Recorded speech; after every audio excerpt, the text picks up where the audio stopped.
নাম হচ্ছে নূপুর। নূপুর। সো নূপুর, right now আপনার এজ কত? 18+। 18+। আপনার জন্মসাল কত? 2001। 2001-এর কত কোন মাস? 9 জুন। 9 জুন। আপনি 18+। জি। সো নূপুর, আপনি কি এই জীবন গল্প অনুষ্ঠানটা শুনতেন আগে থেকে বা দেখতেন? আমি প্রথম থেকেই শুনতাম, একদম প্রথম থেকে। আমার 9 বছর ধরে আমি এই ধরনের অনুষ্ঠান আমি করছি। মেবি আমি অত বছর ধরে শুনতে পারিনি, বাট আমি বিগত 2 বছর কি আড়াই বছর, মানে আমি তো এর আগে আরেকটা রেডিওতে করতাম, সেখানেও হয়তো বা শুনতেন, রাইট? নাকি শুধু ঢাকা আমি এফএম? মানে ইউটিউবে যেগুলো প্রচার হয়েছে আমি সবগুলো শুনেছি। That's fine. তো যাই হোক, অনেক বড় একটা ইন্ট্রো হয়ে গেল। আমরা বরং আর দেরি না করি আপনার গল্পটা শুনি। শুরু করুন আপনি। আমার বাবা মা দুজনই বাক ও শ্রবণ প্রতিবন্ধী, তারা দুজনই কথা বলতে পারে না। হয়তোবা এটা এই ইস্যুটার কারণে আমার জীবনের এই অবস্থা।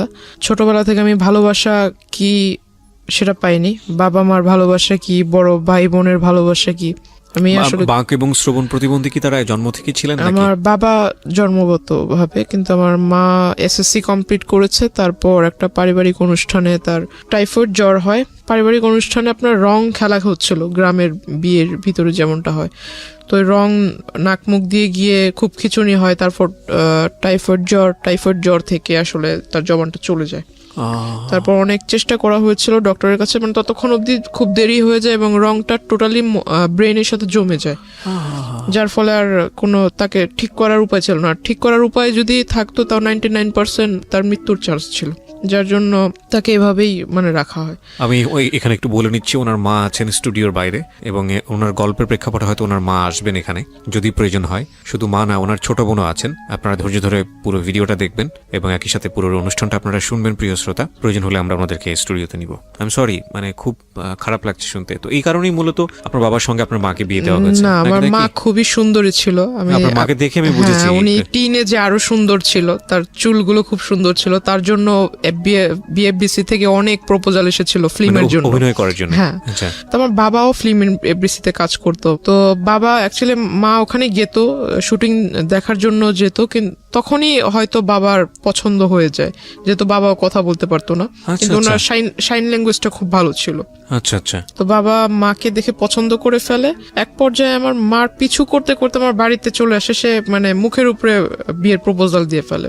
কিন্তু এখানে আমার বাবা আসলে এটাকে ভালোবাসা বলে কিনা জানি না, বাবা একটা রং করেছিল, আমার দৃষ্টিতে এটা রং। তার প্রথম বিবাহ হয়েছিল, তার বাবা মা মানে আমার দাদা দাদি ফোর্স করে বিবাহটা করিয়েছিল, যার ফলে সে ওটা তার মানুষ বলে না যে আমাকে জোর করে বিয়ে দেওয়া হয়েছে, বাবা মার ইচ্ছাতে বিয়ে করলাম।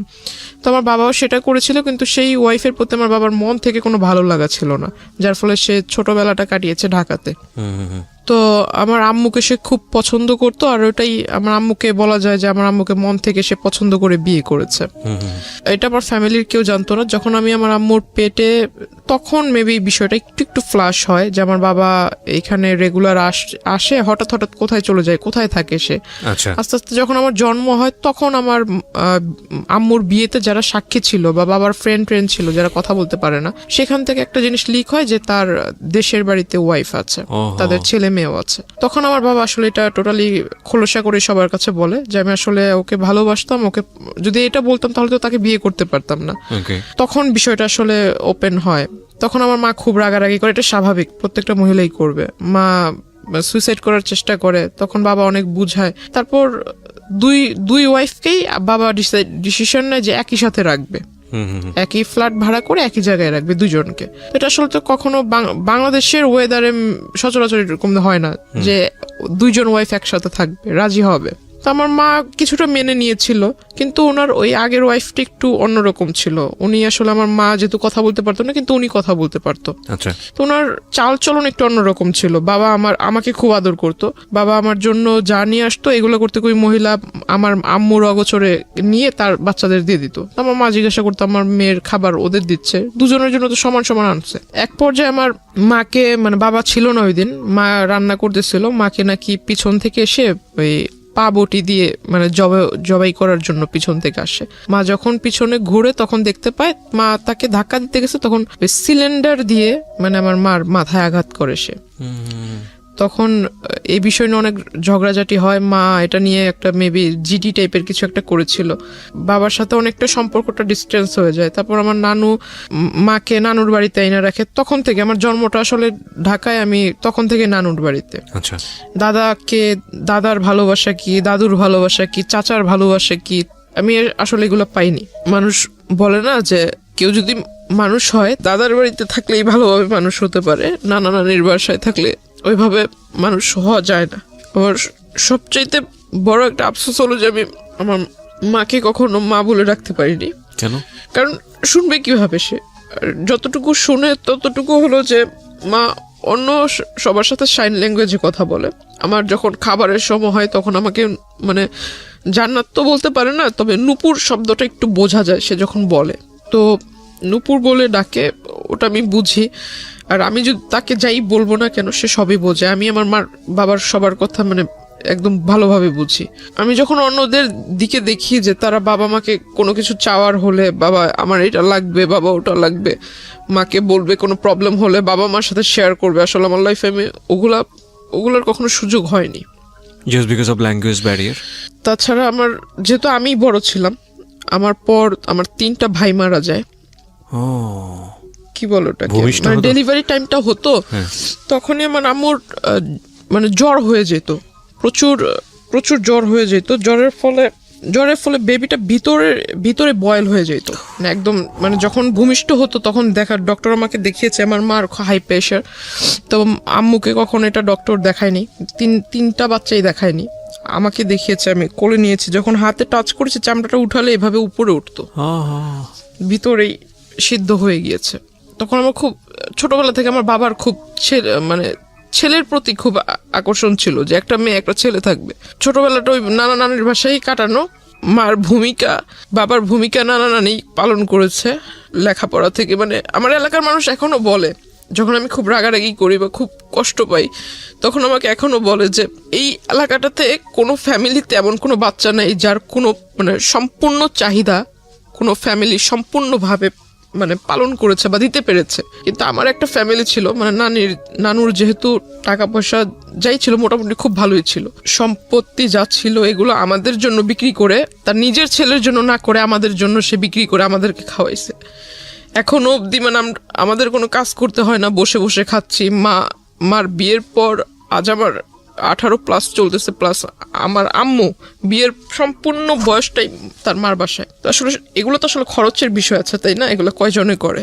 এগুলো যদি আমি অ্যাভয়েড করি তাহলে এটা আমি আসলে মানুষ বলে গণ্য হব না, যদি এগুলোকে ভুলে যাই। আমার জন্মের পর যেটা বললাম যে আমার বাবার ছেলের প্রতি একটা আকর্ষণ ছিল, আমার মাকে খুব ফোর্স করলো, যেহেতু 3টা ছেলে মারা গেছে, বাবা খুব রাগান্বিত ছিল।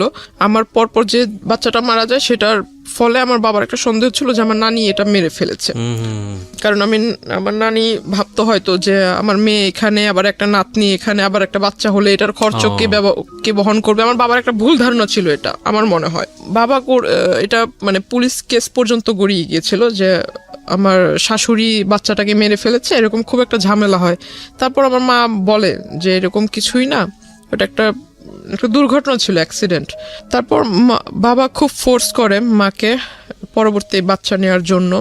দুর্ভাগ্যক্রমে মানে হয়ে যায় মেয়ে। দ্যাট মিন আমার যে বোনটা বাহিরে আছে, 3টা বাচ্চা মারা যাওয়ার পরে মেয়ে, 3টা বাচ্চা মারা যাওয়ার পর 16 বছর যখন আমার যখন 16 বছর চলে, তখন আমার এই বোনটা। ওকে, ওর বয়স কত এখন? ওর এখন 4 চলতেছে। 4 চলছে। যখন আমরা জানতে পারি যে মেয়ে, যে হসপিটালে মেবি চেক আপ করলে বোঝা যায় যে মেয়ে হবে, তাই বিষয়টা আমার মা কেন যেন আমার বাবার কাছে বলেনি। মা হয়তো ভেবেছে এটা বলার পর আমার বাবা নারাজ হবে বা ঝগড়াঝাটি করবে। তো আমি আসলে ওই বিষয়টা বুঝিনি, তখন আমি খুব ছোট। বাচ্চা হলো, আমি খুব খুশি যে আমার 3 ভাই আমি নিজের হাতে দেখেছি তাদের লাশটা। তো আমার একটা বোন হবে, আমি খুব খুশি যে ভাই না হলো বোন তো পাবো। বোনটা যেদিন হলো সেদিন হসপিটালে আমি দেখতে গিয়েছি, বাবা বাহিরে ছিল। বাবাকে শুধু পিকচার পাঠিয়েছিলাম। বাবা বারবার জিজ্ঞাসা করেছিল ছেলে হয়েছে না মেয়ে হয়েছে, বারবার এক কথাই জিজ্ঞাসা করতেছিল। বাচ্চাটা এত সুন্দর সেটা আমাকে কিছু বলতেছে না, শুধু বলতেছে যে ছেলে না মেয়ে। তা আমি কিছু বলিনি, আমি বললাম বাবা আমি এগুলো দেখিনি, বাবু হয়েছে খুব সুন্দর, মার কাছে রেখেছে, আমি শুধু এতটুকুই দেখছি। তখন আমার মা আমাকে বুঝালো যে তোমার 3 ভাই মারা যাওয়ার পর তোমার বাবা আমার সাথে অনেক খারাপ ব্যবহার করেছে, এখন তো মেয়ে হয়েছে, দেখবা ওর কপালটা পুড়লো। ও যখন মানে যে 1 মাস 2 মাস হয়ে যায় তখন ওর চুল ফেলবে, বাচ্চাদের ফার্স্ট চুলটা ফেলবে, তখন বাচ্চাদের জন্য যে এক প্যাকেট করা থাকে না যে নানান রকম কসমেটিক্স, তো এগুলো মেবি এক্সপায়ারি ডেট মানে ওভার, তো ওই বাবাও খেয়াল করেনি হয়তো যখন কিনে আনছে। ওকে যখন গোসল করানো হয় তখন ওর মাথাটা একদম মেডিসিনের অ্যাফেকশনে ফুলে মাথাটা এত বড় হয়ে গেছিল, মানে একদম লাল লাল হয়ে গেছে, পুরো মাথার ভিতরে কেমন যেন হয়ে গেছিল। ও একটা না 1 সপ্তাহ অসুস্থ ছিল, হসপিটালে আমরা দৌড়াদৌড়ি করছি। তো হঠাৎ করে আমার বাবা দেশে আসে, কিছুদিন পর বাবা দেশে আসে, বাবাকে বললাম যে এই ঘটনা, বাবা কোথায় বাচ্চাকে দেখবে, কোলে নিবে, মানে এগুলো না হয়ে সে ঢুকেই বলতেছে ছেলে হয়েছে না মেয়ে হয়েছে, মাকে জিজ্ঞাসা করতেছে, মা বলতেছে মাথা নিচু করে মেয়ে হয়েছে। বাবা আমার বোনটাকে কোলে নেয়নি। ওনার আগের ঘরে কি কয়জন ছেলে মেয়ে? তার মেবি 2 ছেলে 1 মেয়ে। তারপরই অবস্থা। হ্যাঁ, ওনার যদি এমন হতো যে না একটা ছেলে নাই, প্রথমত এই আচরণটা ছেলে মেয়ের ক্ষেত্রে করাই উচিত না। দ্বিতীয়ত হচ্ছে যে ওনার তো ছেলে আছে, 2টো ছেলে আছে, তারপর এটা যাই হোক আপনি মেয়ে হিসেবে বলছেন, এটা খুব দুঃখজনক, আসলে আর কিছু বলার নেই। তো আমার তারপর বোনকে তো এরকম দেখছি। বড় সমস্যা হলো যে আমি ছোট থেকে একাকিত্ব, মানে নিজেকে সবসময় একা করে রাখতাম। এটা আমার একটা, আমি মনে করি যে আমার একটা সবচেয়ে বড় ভুল। ইভেন আমি যখন স্কুলে পড়ি আমি কারোর সাথে মিশতাম না, আর আমার কাছে কেন যেন মনে হতো যে আমার আব্বু আম্মু তো এরকম, কারোর সাথে ফ্রেন্ডশিপ করলে অবশ্যই বাবা আমার একটা টপিকস প্রথমেই আসবে যে বাবা কি করে, মা কি করে। এগুলো শুনলে মানুষ আসলে কোন নজরে আমাকে দেখবে যে ওর বাবা মা কথা বলতে পারে না। আমাদের বর্তমান সমাজের মানুষ যেটাকে বলে বোবা, আর এই জিনিসটা আমার শুনতে খুব খুব খারাপ লাগে, যার জন্য আমি কখনো কারোর সাথে মানে ওইভাবে যদি পরিচয় হয়েও যায়, বাবা মার টপিকস আসলে আমি তার সাথে কথা বলা ক্লোজ করে দিই। তারপর মানে সবার সাথে কথা বলতাম না, একা একা থাকতাম। তো সবাই মনে করতো আমি অনেকটা হিংসুটে বা আমি একটু অন্যরকম, সবার সাথে মিশতে পারি না, আমার ভিতরে জেলাসি কাজ করে। তো আমি আসলে কারো কে আমাকে নিয়ে কি ভাবলো এগুলো আমি কানে দিতাম না। আমার ছোটবেলা থেকেই নামাজের প্রতি একটা আকর্ষণ ছিল, আল্লাহ তাআলার সমস্ত আদেশ নিষেধ এগুলা মেনে চলি ছোট থেকেই। আর আমার ছোটবেলা থেকে কেন জানি যে অ্যারাবিক কালচার যেটা আমার কাছে খুব ভালো লাগে। তো কলেজে উঠলাম, এসএসসির পর যে 3 মাস বন্ধ থাকে, 3 মাসের ভিতরে অনেক ঘোরাঘুরি হয়েছিল, অনেক জায়গায় মানে ঘুরছি। তো হঠাৎ করে একটা বিয়ের প্রপোজাল আসে আমার জন্য। তো ছেলেটা মেবি রাজনীতিতে জড়িত ছিল। তো যখন শুনলাম যে রাজনীতি করে, ঠিক আছে রাজনীতি করে ভালো, বিয়ের পর হয়তো বউকে ভালোভাবে রাখবে, প্রত্যেকটা ফ্যামিলি চায় তার মেয়ে একটা ভালো ভালো ছেলের কাছে বিয়ে হোক। কি করে যেন বাবা খোঁজটোজ নিয়ে দেখে যে ছেলের আসলে মানে ব্যাকগ্রাউন্ড ভালো না, নেশা টেশা করে, তো এজন্য ওটা রিজেক্ট হয়ে যায়। তারপর ওই ছেলেটা করে কি, মানে রিজেক্ট তো আমার বাবা মানে বললো, বাবার দ্বিমত ছিল। তো ওই ছেলেটা আসলে মানে পরে একটা আমার এলাকাতে ওর পরিচিত কোনো লোক টোক দিয়ে পরে বলে যে আমার নাকি মানে বিয়ের সাংসারিক জীবনে যাওয়ার মতো আমার ভিতরে মানে কি বলে এটাকে সক্ষমতা বা এরকম কিছু নাই। কে বলে এটা? মানে ওই লোকটা বলে। আচ্ছা, যার সঙ্গে বিয়ে হওয়ার কথা। হ্যাঁ হ্যাঁ। তারপর আমার শুনতে মানে যখন শোনার পর আমি আর বাড়িতে কিছু বলিনি, বললাম যে এই লোকের সাথে তো আর আমার বিয়ের সম্বন্ধটা আগায় নেই বা ওইরকম কোনো কথা হয়নি, জাস্ট দেখা সাক্ষাৎ হয়েছে, বাসায় আসছে দেখার জন্য, ওই পর্যন্তই, তাহলে এই বিষয় নিয়ে আর আগায় দরকার কি। ওই বিয়ের প্রস্তাবটা ওটা সবকিছু আমরা ভুলে গেলাম। তারপর আমি ভাবলাম যে সামনে কলেজে ভর্তি হতে হবে, কলেজে যাব, আর নতুন কলেজ, নতুন এরিয়া। যেদিন ফার্স্ট ডে কলেজে গেলাম, খুব মানে প্রথম দিনই খুব মানে অনেক ক্লাসের মানে 42 জন স্টুডেন্টের মধ্যে যেন টিচারদের চোখের মণি হয়ে গেলাম। কলেজে স্টার্ট হওয়ার 2.5 থেকে 3 মাসের ভিতরে আমার ফোনের ভিতরে একটা ফোনের মেসেঞ্জারের ভিতরে একটা নক আসে, রিকোয়েস্ট আসে যে ওই কেউকে মানে অ্যাট ফার্স্ট আপনার ফ্রেন্ড রিকোয়েস্ট পাঠায় নেই, কিন্তু মেসেঞ্জারে যে রিকোয়েস্টটা করে, মেসেজের রিকোয়েস্ট সেটা করে। তো আমি আসলে দেখতে পাই মানে আমার একটা রাজনৈতিক যে প্রেক্ষাপটটা, আমার ছোটবেলা থেকে কেন যেন মনে হতো যে আমি বড় হয়ে লেখাপড়া করে ইচ্ছা ছিল যে আমি এগুলো করব। তখন ওই টাইমটাতেই ওই লোকটা আমার প্রোফাইল পিকচারে ছিল, ওই যে পিকচারটা ছিল সেই পিকচারটা দেখে উনি আমাকে নক দেওয়ার পর সে আমাকে ডিরেক্টলি অ্যাট ফার্স্ট নক দিয়ে আমার নাম্বারটা চায়, ইভেন সে লিখে যে আপনি যদি আমার দলের ভিতরে আসেন তাহলে আপনাকে দেখে অনেক লোক উপলব্ধ হয়ে, আপনাকে দেখে অনেক লোক, আপনার আশেপাশের অনেক লোক আমার এখানে আসবে। আপনার প্রোফাইল পিকচারের মধ্যে দলীয় কোনো ব্যাপার স্যাপার ছিল? হ্যাঁ হ্যাঁ। ওকে। আর আমি জানতাম না যে প্রোফাইল পিকচার আমার সাথে যিনি ছিল ওনার সাথে আবার ওনার আগে থেকেই পরিচয় আছে। ওটা উনি দেওয়ার পর আপনার প্রোফাইল পিকচারের মধ্যে এমন একজন ব্যক্তি ছিল যার সঙ্গে যিনি আপনাকে নক দিয়েছেন তার পরিচয় ছিল? হ্যাঁ। ওকে। মানে ওনার ওখানে উনি কাজ করতো, যিনি আমাকে নক দিয়েছে। তো উনি আমাকে যখন এই মেসেজ দেয় তখন আমি ভাবলাম যে উনি আমাকে মেসেজ দিয়েছে, আমি ওনাকে চিনি না, উনিও আমাকে চিনে না। এই প্রথম যেহেতু মেসেজ দিয়েছে, মেসেজ দিয়ে আবার নাম্বার চাচ্ছে প্রথমেই নাম্বার চাচ্ছে, প্লাস বলছে যে আমার দলে আসলে আপনার লাইফটা অনেক ভালো হবে, লাইফটা অনেক ভালোভাবে লিড করতে পারবেন, অনেক বড় পোস্ট পাবেন, দেশে বিদেশে ভ্রমণ করতে পারবেন, আরো অনেক কথা। তো আমি আসলে এই কথা শুনে আমার কাছে অনেকটা মানে টাউট টাইপের মনে হয় যে লোক বাট পারে, মানে আমি তো এখনো পূর্ণ এজে পৌঁছায় নেই, তা আমি কিভাবে রাজনীতি করব? আর আমাকে সে পোস্ট দিবে, আমি পোস্ট মানে আমার একটা সিগনেচারে মানুষ এই দেশ থেকে ওই দেশে চলে যাবে, এটা আবার এমন কোন ক্ষমতা? দুনিয়াতে তো অনেক রাজনীতিবিদ আছে যাদের বয়স অনেক বেশি, একটা নির্দিষ্ট টাইম থাকে না। তা আমিও ওইটা মিন করে মানে তার সাথে আর কথা বলিনি, সে আমাকে রিকোয়েস্ট পাঠিয়েছে, তার সাথে কোনো কথা না বলে আমি সাথে সাথে রিকোয়েস্টটা রিমুভ করে দিই। অনেকদিন যায়, সে আবার অন্য একটা আইডি থেকে রিকোয়েস্ট মানে ওইভাবে রিকোয়েস্ট করে সেম কথা বলে, তখন আমি বুঝতে পারি যে অন্য আইডি হলে কি হবে, লেখা তো সেম, নাম্বারটাও সেম, আমি ওটা রিমুভ করে দিই। তারপর সে আমাকে সে একটা কাজ করেছিল যে আমার ফেসবুকের ভিতরে যে পিকচারগুলো আমি আপলোড দিতাম সেগুলো সবকিছু পাবলিক ছিল, পাবলিক থাকলে মেবি লাইক টেক বেশি আসে এরকম কিছু। আমি আসলে বুঝতাম না যে পাবলিক থাকলে পাবলিক অনলি মি থাকলে পিকচার মেবি দেখতে পারবে না, অনলি মি থাকলে শুধু আপনি দেখতে পারবেন, ফ্রেন্ডস থাকলে আপনার লিস্টে যারা আছে তারা দেখতে পারবে, ফ্রেন্ডস অফ ফ্রেন্ড থাকলে তাদের ফ্রেন্ডরা দেখতে পারবে। প্রোফাইল গার্ডের যে সিস্টেমটা এটা তো মেবি ইনস্ট্যান্ট হয়েছে।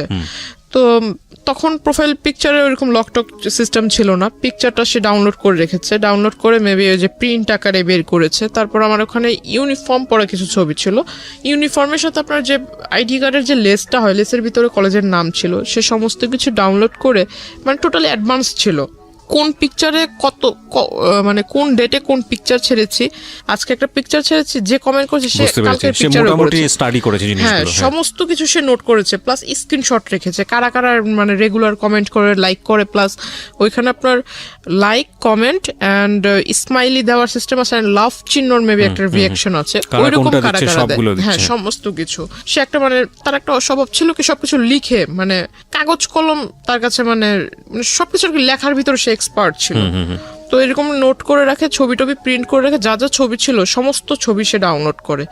তারপর যে কলেজের ছবিটা ছিল সেই ছবিটা নিয়ে আমার কলেজে যায়, কলেজে যাওয়ার পর এটা খুঁজে, কলেজের ওইখানে আমাদের সিস্টেম ছিল যে বাহিরের কেউ আসতে পারবে না, প্লাস কোনো গার্ডিয়ান ভিতরে আসতে পারবে না, গার্ডিয়ান যদি আসে তাহলে গেটের বাইরে থাকতে হবে, টাইম হয়ে যাবে ছুটির তখন নিয়ে যাবে।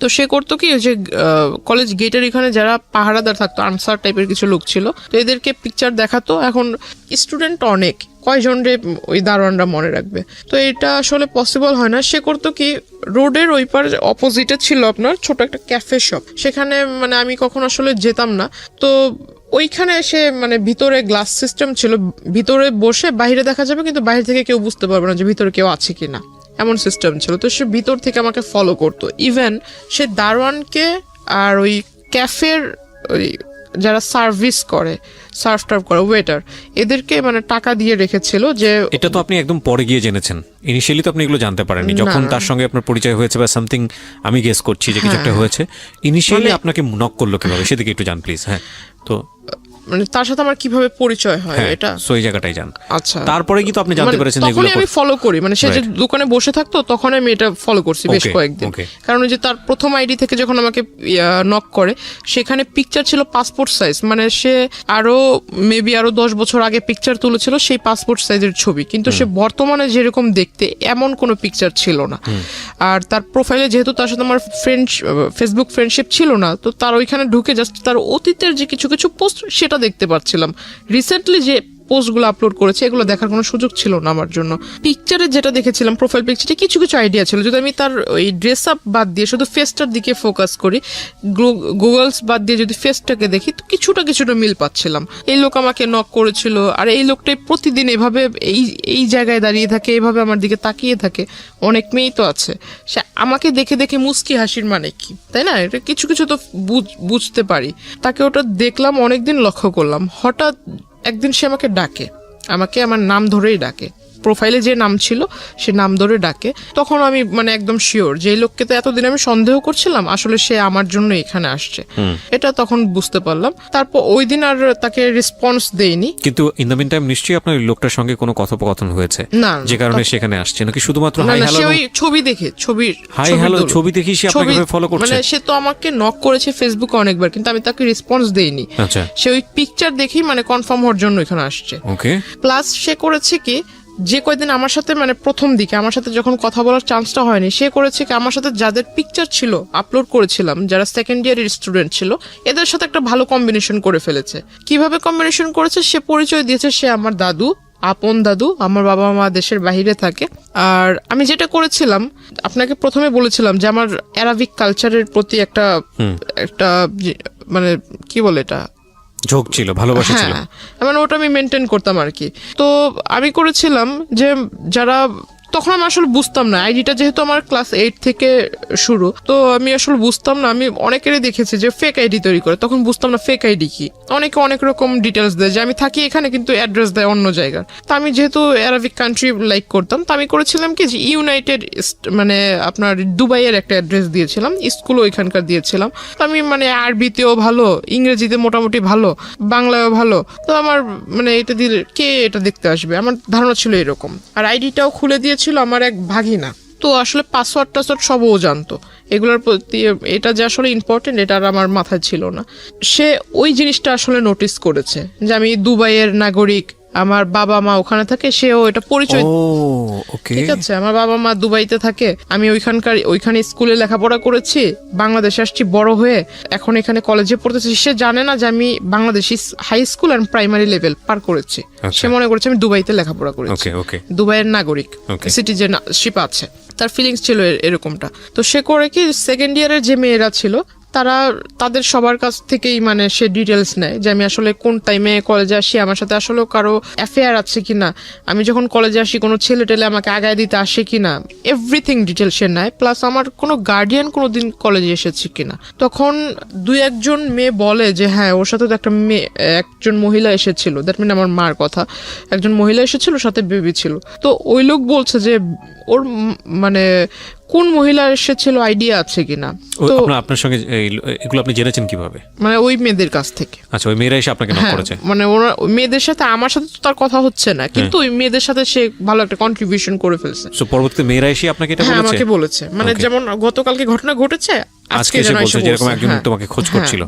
ওকে, আমাকে বলছে, পরে আমি জানতে পারলাম। তো ওরা বলছে যে ওর মা, তো উনি বলছে যে ওর মা কিভাবে হবে, ওর মা বাবা তো দুজনেই দুবাইতে থাকে, আমি ওর দাদু, আপন দাদু, আমি শুধু বাংলাদেশে। ওর সমস্ত দেখাশোনা সমস্ত কিছু আমি করি, ওর লেখাপড়ার খরচ বাবদ সবকিছু আমি বহন করি, বাবা মা বাহিরে থাকে। তখন আমাকে বললো যে তুমি ওই দিন যে মহিলা আসছে, তো আসলেই কি উনি তোমার আম্মু? তো আমি বললাম হ্যাঁ, এতে সন্দেহ আছে নাকি? পরের দিন আমি আমার মাকে বোনকে, নানুকে বললাম যে তোমরা একটু কলেজে আইসো, আমার টিফিন পিরিয়ডের পরে কলেজে এসো। তারা গিয়েছে, তখন আমি সবাইকে দেখালাম যে আমার আম্মু, এটা হলো আমার নানু। তো সবাই বলতেছে তুমি এত স্মার্টলি চলাফেরা করো, তোমার নানু এরকম কেন? এখন কাউকে আর বুঝাইতে পারি না যে আমার নানু তো হলো গ্রামের মহিলা, কারণ সে যেভাবে চলা পছন্দ করে সে ওভাবেই চলবে। তো সবার ভিতরে একটা ডাউট ছিল যে আমি হয়তো মানে একদম লোয়ার ক্লাস, মিডল ক্লাস যেমনটা থাকে, মিডল তো একটু উচ্চবিত্ত, মেবি মধ্যবিত্ত, লোয়ার ক্লাসে যেমন থাকে, যে ওইখান থেকে উঠে এসে হয়তো একটু পাট নিচ্ছি, এমন একটা ধারণা ছিল। কারণ ওই যে আমার দাদু সেজেছে, সে অনেক কিছু মিসআন্ডারস্ট্যান্ডিং তাদের ভিতরে তৈরি করে দিচ্ছে। তো এখন সবাই আমাকে একটু অন্য নজরে দেখছিল যে আমি আসলে মিথ্যা বলছি, এটা সেটা। সবাই একে অপরের সাথে মানে একটু উকি ঝুঁকি করে কথা বলছিল। আমাকে যখনই কেউ দেখে তখনই আমার সামনে একজন আরেকজনের কানে কানে কথা বলে, তখন আমার কাছে একটু সন্দেহ হলো। এই গতকালকে ওই লোকের কথা শুনলাম, ওই লোককে সন্দেহ করতেছিলাম, সন্দেহটা বাস্তবায়ন হলো। আবার এখন এরা আমাকে, এতদিন এরা আমার সাথে কথা বলার জন্য সামনে আসতো, গায়ে পড়ে কথা বলবে, আমি কথা বলতাম না। এখন মানে এরাই আমাকে দেখে মানে একজন আরেকজনের কানে কানে কথা বলছে, নিশ্চয়ই মেবি বাজে কিছু। তখন জানতে পারলাম, জিজ্ঞাসা করলাম সেকেন্ড ইয়ারের একজনকে, যা জিজ্ঞাসা করলাম যে কি হয়েছে, তোমরা তো আমার মানে তোমরা পারো না আমাকে তোমাদের ক্লাসে টাইনা নিয়ে যায় মানে একসাথে বসায় রাখ, তো তোমরা এখন আমার কাছ থেকে দূরে দূরে সরছো, আমার সাথে কথা বলছো না, কারণ কি? তখন আমাকে তাদের ফোন বের করে দেখালো, এই যে দেখো। দেখে আসলে খুব রাগ হয়েছিল, দেখলাম যে একটা ফেক আইডি তৈরি হয়েছে খুব রিসেন্টলি, মানে এক মাস এরকম হবে। সেখানে লেখা তার নাম অর্ধেক, আমার নাম অর্ধেক। প্রথমে তার নামের অর্ধেকটুকু পরে আমার নামের অর্ধেকটুকু মিলিয়ে একটা আইডি তৈরি করেছে। এখন একটা পিকচার যে কিছু কিছু সহজ যেগুলো বোঝার উপায়, যে আপনার সফটওয়্যার আছে যে কলেজ মেকার বলে, যাই হোক, ওই পিকচার মানে এই পাশে একটা ছবি বসানো, এই পাশে একটা ছবি দেখাই যাচ্ছে, বুঝতেই পারতেছি যে এখানে একটা বসেছে, এই জায়গায় একটা এডিট করা হয়েছে। তো আসলে এটা ওরা সেকেন্ডারি স্টুডেন্ট, ওদের মাথায় কেন ঢোকে নাই আমি জানি না। তখন আমি বললাম এটা তো তোমরা নিজেরাই দেখছো যে পিকচারটা এরকম করে বসানো হয়েছে, তো এটা আসলে যেভাবে বলছো এরকম তো ঠিক না। আর তোমরাই বলতেছো ওই লোক তোমাদের কাছে পরিচয় দিচ্ছে আমার দাদু, তারপর এইখানে লেখা যে হাজব্যান্ড ওয়াইফ, তাহলে তোমরা এটা কিভাবে মানছো? ওইখানে লেখা ছিল হাজব্যান্ড ওয়াইফ। হ্যাঁ, হাজব্যান্ড ওয়াইফ, তার সাথে আমার অনেক আগের থেকে রিলেশন, সে আমাকে বিয়ে করবে, বিয়ে করে নাই, বিয়ে করবে, কিন্তু হাজব্যান্ড ওয়াইফ। ওই যে এঙ্গেজ করলে মানুষ বলে না যে অলরেডি বিয়ে হয়ে গেছে, এরকম টাইপের, যে কাবিন টাবিন করে যখন আংটি পরালে মেবি, এরকম কিছু একটা ইন রিলেশনশিপ রেখা ছিল এরকম। তো আইডিটার ভিতর বেশি কয়েকটা ছবি ছিল না, তবে আমার প্রোফাইলে যে কিছু ছবি ছেড়েছিলাম এখান থেকে কিছুটা ওইখানে দেখেছি। তখন পর্যন্ত লোকটার সঙ্গে আপনার কোনো কথা হয়নি। তারপরে যে আমি তার সাথে মানে একটা আগ্রহ জাগলো, তার সাথে এবার কথা বলবো আমি, এতদিন সে আমাকে ফলো করছিল, এবার আমি তার সাথে মানে সামনাসামনি কথা বলবো। তখন আমি তার আইডিতে নক দেই। আইডিতে নক দেওয়ার ফলে সে আমাকে ডিরেক্টলি বলে যে আমি আইডিতে মেসেঞ্জারে কথা বলবো না, নাম্বার দেন, নাম্বারে ফোনে কথা বলবো। আমি বললাম এখন তো আমার মানে জানতে হবে সে যে এই কাজটা করলো, এত বড় একটা সমস্যা তৈরি করলো আমার জন্য, এটা মাত্র আমার কলেজের স্টুডেন্ট মানে ক্লাসমেট বা সিনিয়র স্টুডেন্টও দেখেছে। এটা যখন আমার বাড়ি পর্যন্ত যাবে, আল্লাহ না করুক যদি এটা জেনে যায়, তখন আমার কি হবে? কলেজ তো এখানে শেষ, আমার বাবা মা এই অবস্থা। তখন আমি তার সাথে মানে যোগাযোগ করার চেষ্টা করি নিজ থেকে। তখন তাকে নাম্বার দিই, নাম্বার দেওয়ার পর সে কথা বলে। সে আমাকে বলল যে আমি আপনার সাথে দেখা করব। তা আমি বললাম দেখা তো আমিও আপনার সাথে করব, আমার মানে আপনি আমার দাদু হন এটা আমি জানতে পারলাম। বলতেছে কার কাছ থেকে জানলেন? তো আমি বললাম এত কিছু আপনার জানার দরকার নেই, আপনি আমার দাদু হন আমি জেনেছি, কেমন দাদু হন আমি দেখবো। আর আপনি বলেছেন যে আপনি আমার দাদু হন, আবার আপনি আমার হাজবেন্ড হন, কোন দিক থেকে আপনার সাথে আমার সম্পর্ক হয়েছে? আমি এটা একটু কথা বলবো আপনার সাথে, যদি পারেন তাহলে আসবেন। অন্যান্য দিন দেখেছি কলেজের বাইরে ওয়েট করেন, যেখানে ওয়েট করেন ঠিক সেখানেই থাকবেন, আমি আপনার সাথে মিট করব। সে আসে, সে ভিতর আপনার যে ছোট ছোট রেস্টুরেন্ট টাইপের কিছু একটা আছে, ওখানে বসে মানে ফোনের উপর একদম খুব বেশি বেশি ফাপড় মারছিল ফোন করে, এই এত লক্ষ টাকার ফার্নিচার সেট করো, ওটা করো, এটা করো, গাড়ি পাঠায় দাও, এটা সেটা। শেষমেশ অনেকক্ষণ ফোনে কথা বলার পরে দেখলাম যে হঠাৎ একটা কল আসলো, তখন বুঝলাম যে তখন সে শুধুই মানে ফাপড় মারতেছিল, কাউকে কল টল কিছুই দেয় নাই, কানে ফোন নিয়ে শুধু বলতেছিল। হঠাৎ একটা কল আসছে, তখন কল রিসিভ করে কথা বললো। আমার খুব হাসি পাচ্ছিল তখন, তো আমি আর তখন কিছু বলিনি তাকে ডিরেক্টলি জিজ্ঞাসা করলাম। তার কথা বলা শেষ হলো, তাকে জিজ্ঞাসা করলাম যে আপনি কি ফেসবুক ইউজ করেন আদৌ? বলতেছে হ্যাঁ, করবো না কেন, আমার আইডি এই যে এটা। তো আমি বললাম আপনি কি সাথে মানে যেটা দিয়ে ফেসবুক ইউজ করেন সেই ডিভাইসটা কি নিয়ে এসেছেন? তো এত বড় একটা ট্যাব বের করছে। তা আমি বললাম যে ট্যাব কেন? ট্যাব তো বাচ্চারা ইউজ করে, ট্যাব আপনি ইউজ করেন কেন? কি আমি চোখে সমস্যা, চোখে দেখি না, বুঝি না, ট্যাব মানে ইউজ করি আমি, ফোন বুঝি না।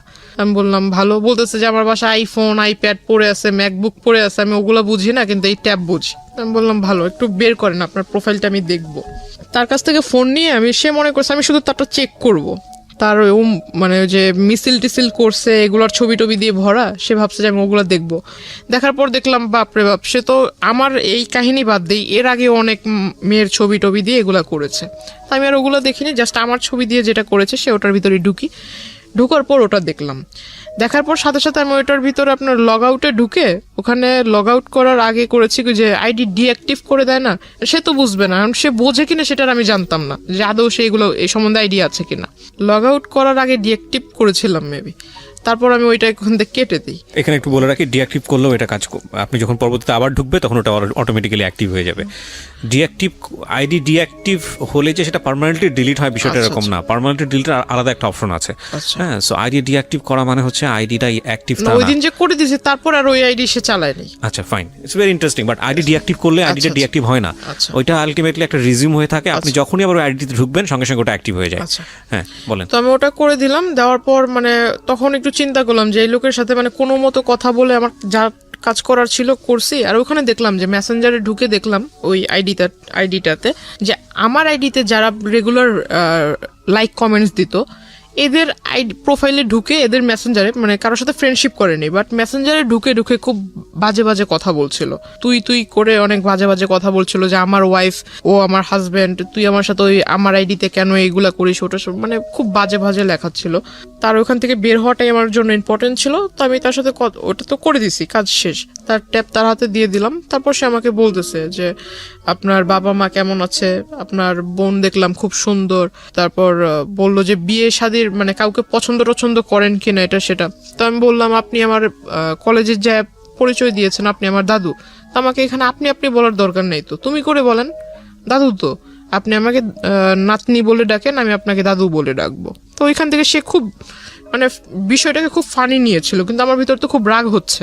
সে খুব হাসতেছে মানে জোরে জোরে। সে কফি অর্ডার করলো, কফি অর্ডার করার পর সে কফির বিল আসছে 100 টাকা, সে 100 টাকা দিতে পারে না, 20 টাকার জন্য মানে ঝগড়া লেগে গেছে কফি শপের লোকদের সাথে। সে ওখান থেকে মানে আমার ওখান থেকে আমি টাকা দিয়ে দিলাম, চলে আসলাম তাকে নিয়ে। তারপর আমি বাসায় আসবো, রিক্সা নিব, তখন আমাকে মানে সে 100 টাকা হাতে ধরায় দিবে যে এটা আপনি নিয়ে যান হাত খরচ।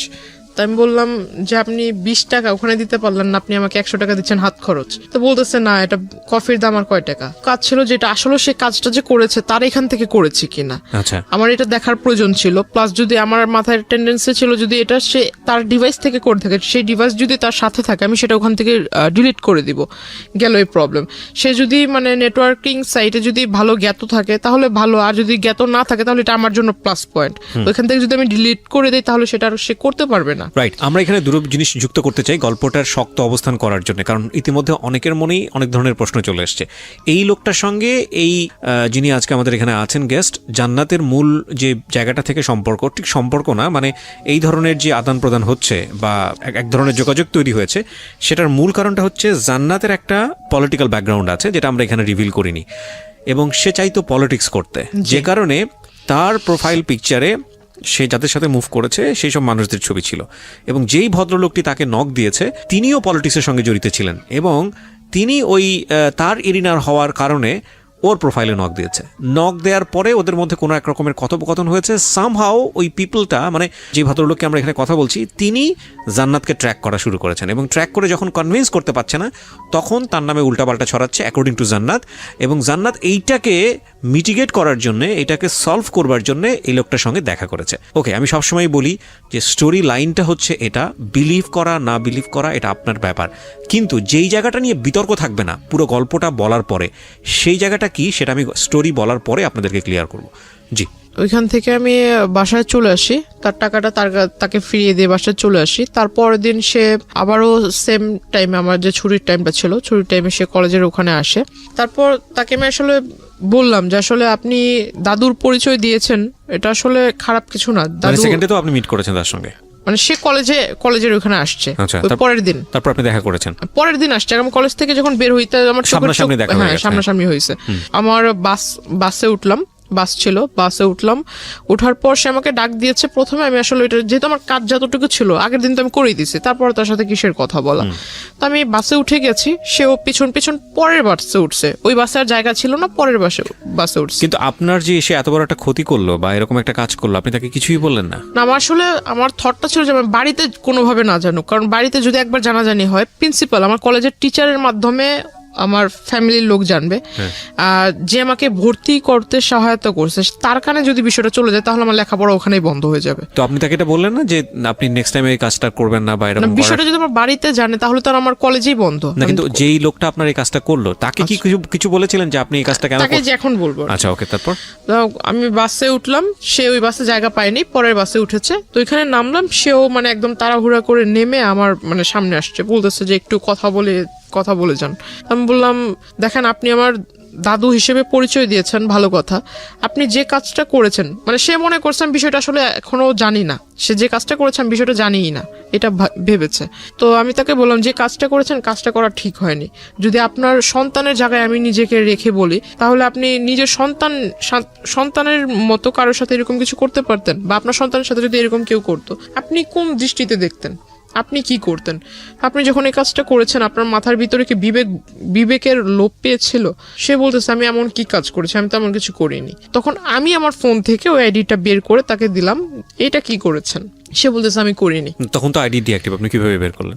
না তার আইডির যে স্ক্রিনশট, ও আচ্ছা, স্ক্রিনশটটা দেখালেন। স্ক্রিনশট ছিল সেটা আমি দিলাম, কারণ আমার ওইখানে তো আমি আমারটার সাথে আমি তো আর এই বিষয়ে আগে জানতাম না, এটা তো আমি জেনেছি আমার ওই যে সেকেন্ড ইয়ার স্টুডেন্টের কাছ থেকে। তো আমি এটা দেখালাম, দেখানোর পর বলতেছে না আমি এটা করিনি, এটা হয়তো অন্য কেউ করছে। তো আমি বললাম আপনার আর আমার সম্পর্ক কি, এটা আমি নিজেই জানি না। আপনার আর আমার এমন কোন রিলেশনশিপ বা আপনার সাথে আমার কবে পরিচয় হয়েছে? ফাইন, এখন আমি পরিষ্কার হচ্ছি। মানে আলটিমেটলি আপনি যে ওনার কাছ থেকে আপনার এই ফলস আইডিটা ডিলিট করবেন এটা উনি জানতো না আগে থেকে, এবং আপনিও জানাতে চাননি, কারণ আপনি টেকনিক্যালি উনি হয়তো ভাবছে যে আমি এই সম্পর্কে জানিই না। রাইট, সো আপনি খুব টেকনিক্যালি জিনিসটা ডিলিট করে দিতে চেয়েছেন। Okay fine. আমি তাকে এটা তাকে যখন দেখাই স্ক্রিনশটটা, সে বলতেছে যে না আমি এটা করিনি। তো আমি বললাম যে দেখেন, মানুষ মানেই মরণশীল, মরতে হবে। আর আপনি যেভাবে মানে ডায়লগ মারেন এগুলো আসলে আমার সামনে, আমি আসলে যেটা বললাম যে আমি স্ট্রেট ফরওয়ার্ড কথা বলি, এতে যদি কারো খারাপ লাগে আমার কিচ্ছু যায় আসে না, খারাপকে আমি খারাপ বলবো। আমি তাকে মুখের উপরে বলছি যে এইসব ভণ্ডামি ছেড়ে ভালো হন, রাজনীতি করেন বলে যে আপনার প্রভাব আমাকে খাটাবেন বা আপনি আমাকে উমুকের ভয় দেখাবেন, আমি কিন্তু এতে ভয় পাবো না, আর এসব কথা আমাকে বললেন না। আর যে কাজটা করেছেন কাজটা মোটেও ঠিক হয়নি, আপনাকে আমি সাবধান করব কিভাবে সেটা জানি না, তবে আমি আপনাকে অ্যালাউট করব যে আপনি এই কাজটা কখনো করেন না। আপনার কাছে একটা রিকোয়েস্ট থাকবে যে আমার কলেজের এখানে সেইভাবে মানে মানুষের সামনে নাম ধরে ডাকা, এই জিনিসটা আমার নিজের কাছেও খারাপ লাগে, আর অন্য 10 জন দেখলে সে তো ভালো কিছু ভাববে না খারাপ ছাড়া। যেহেতু আমি মেয়ে, ছেলে হলে এক কথা। বয়সে উনি কি দাদুর মতোই ছিল? 65। ও ওকে, উনি 65, আপনি 16 তখন, রাইট। কিন্তু সে নিজেকে মানে সে আমার সাথে যখন মিট হয় তখন নিজেকে মানে একদম ওই যে টিনেজারদের মতো, মানে কেউ ড্রেস আপ চেঞ্জ করলে তো আর সে টিনেজার হবে না। ওকে, বোঝা যায় আর কি জিনিসটা। হ্যাঁ, ড্রেস আপ হ্যাঁ ওইরকম ড্রেস আপ করে আসতো। এগুলো তাকে বললাম, বলার পর সে আসলে হেসে উড়াইয়া দিল। মানে সে বলতেছে যে ঠিক আছে, তাহলে যেহেতু তুমি সবকিছু জানতে পেরেছো আর আমি একটা ভুল করেছি, তাহলে এটা কিভাবে মাফ চাইবো? সবার সামনে এই মানে এই মুহূর্তে রাস্তায় সবার সামনে কি পা ধরে মাফ চাবো? আমি বললাম যে এটা আপনি মূর্খর মতো কথা বলেন কেন? এমন একটা কাজ করেছেন, আপনার তো মানে লজ্জিত হওয়া উচিত, লজ্জা পাওয়া উচিত। আপনি আমাকে ভালোভাবে বলতে পারেন যে আমার ভুল হয়েছে, আমি জিনিসটা ভুল করে ফেলছি। আর আপনি যেভাবে বলছেন এটা তো আসলে মানে ভালো মানুষের মতো কথা হচ্ছে না। তাকে বলার পর তারপরও তার কোনো মানে ফিলিংস ছিল না যে আমি একটা অন্যায় করেছি। এটা তাকে আমি ওইখান থেকে আমি চলে আসি, তার সাথে আর কথা বলিনি। পিছন থেকে অনেক ডাক ছিল, আমি আর তার কথা সাড়া দিইনি, রিক্সায় করে চলে আসি। তার পরের দিন সে আসেনি।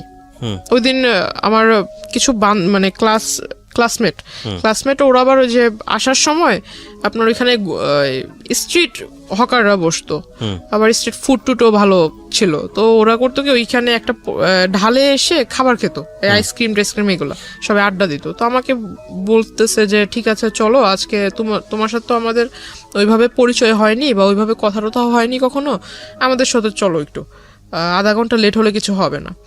তা আমার বাড়ি থেকে একটা ছিল, যখন কলেজ ছুটি হয়ে যাবে তার আধা ঘন্টার ভিতরে বাড়িতে থাকতে হবে। এখন সব সময় তো আর এটা পসিবল হয় না, কারণ রাস্তা যদি জ্যাম থাকে আধা ঘন্টা একটু ওভারও হইতে পারে। একটু ওভার হইলে আমার বাসা থেকে আবার একটু রাগারাগি করতো, অন্য কিছু ভাবতো। তো আসলে পরে আমি ওই দিন একটু দেরি হয়ে গেছিল, ওই দিন 2টার মতো বেজে যায়। তারপর আমি বাসা থেকে ওইখান থেকে রিক্সা নিয়ে চলে আসি, বাসা থেকে জিজ্ঞাসা করলো, পরে বললাম এই কাহিনী। তখনও অবধি শুধু যেহেতু আমি ছোটবেলা থেকে সবকিছু আম্মুর সাথে মানে যে সাইন ল্যাঙ্গুয়েজে আমার কোনো কিছু যেটা করতে যাব বা কোনো কিছু করার একটা স্টেপ নিয়েছি আম্মুর সাথে শেয়ার করতাম, কারণ আমি জানি যে আমার আম্মু আমি যা বলবো সেটা শুধু ভালো হলে আমাকে একটা ভালো সাজেশন দিবে, খারাপ হলেও বুঝাবে, কিন্তু কারোর সাথে এটা লিক করবে না। ওকে। তো বাবার সাথে আমার সম্পর্ক ভালো, কিন্তু বাবার সাথে শেয়ার করার সাহস ছিল না, মার সাথেই করতাম। তো মাকে আমি অলরেডি বলে দিছি বিষয়টা, ছবি টবিও দেখালাম যে মা এই লোকে এই ঘটনাগুলো করছে। তো মা আমাকে বললো যে তুমি কলেজে যাবা, ড্রেস আপ, যেহেতু ওইখানে আবার বোরকার এলাও ছিল না, কলেজ ড্রেসের কালারের বোরকা এলাও না, ড্রেস আপ পরে যেতে হবে, কলেজ ড্রেস পরে যেতে হবে।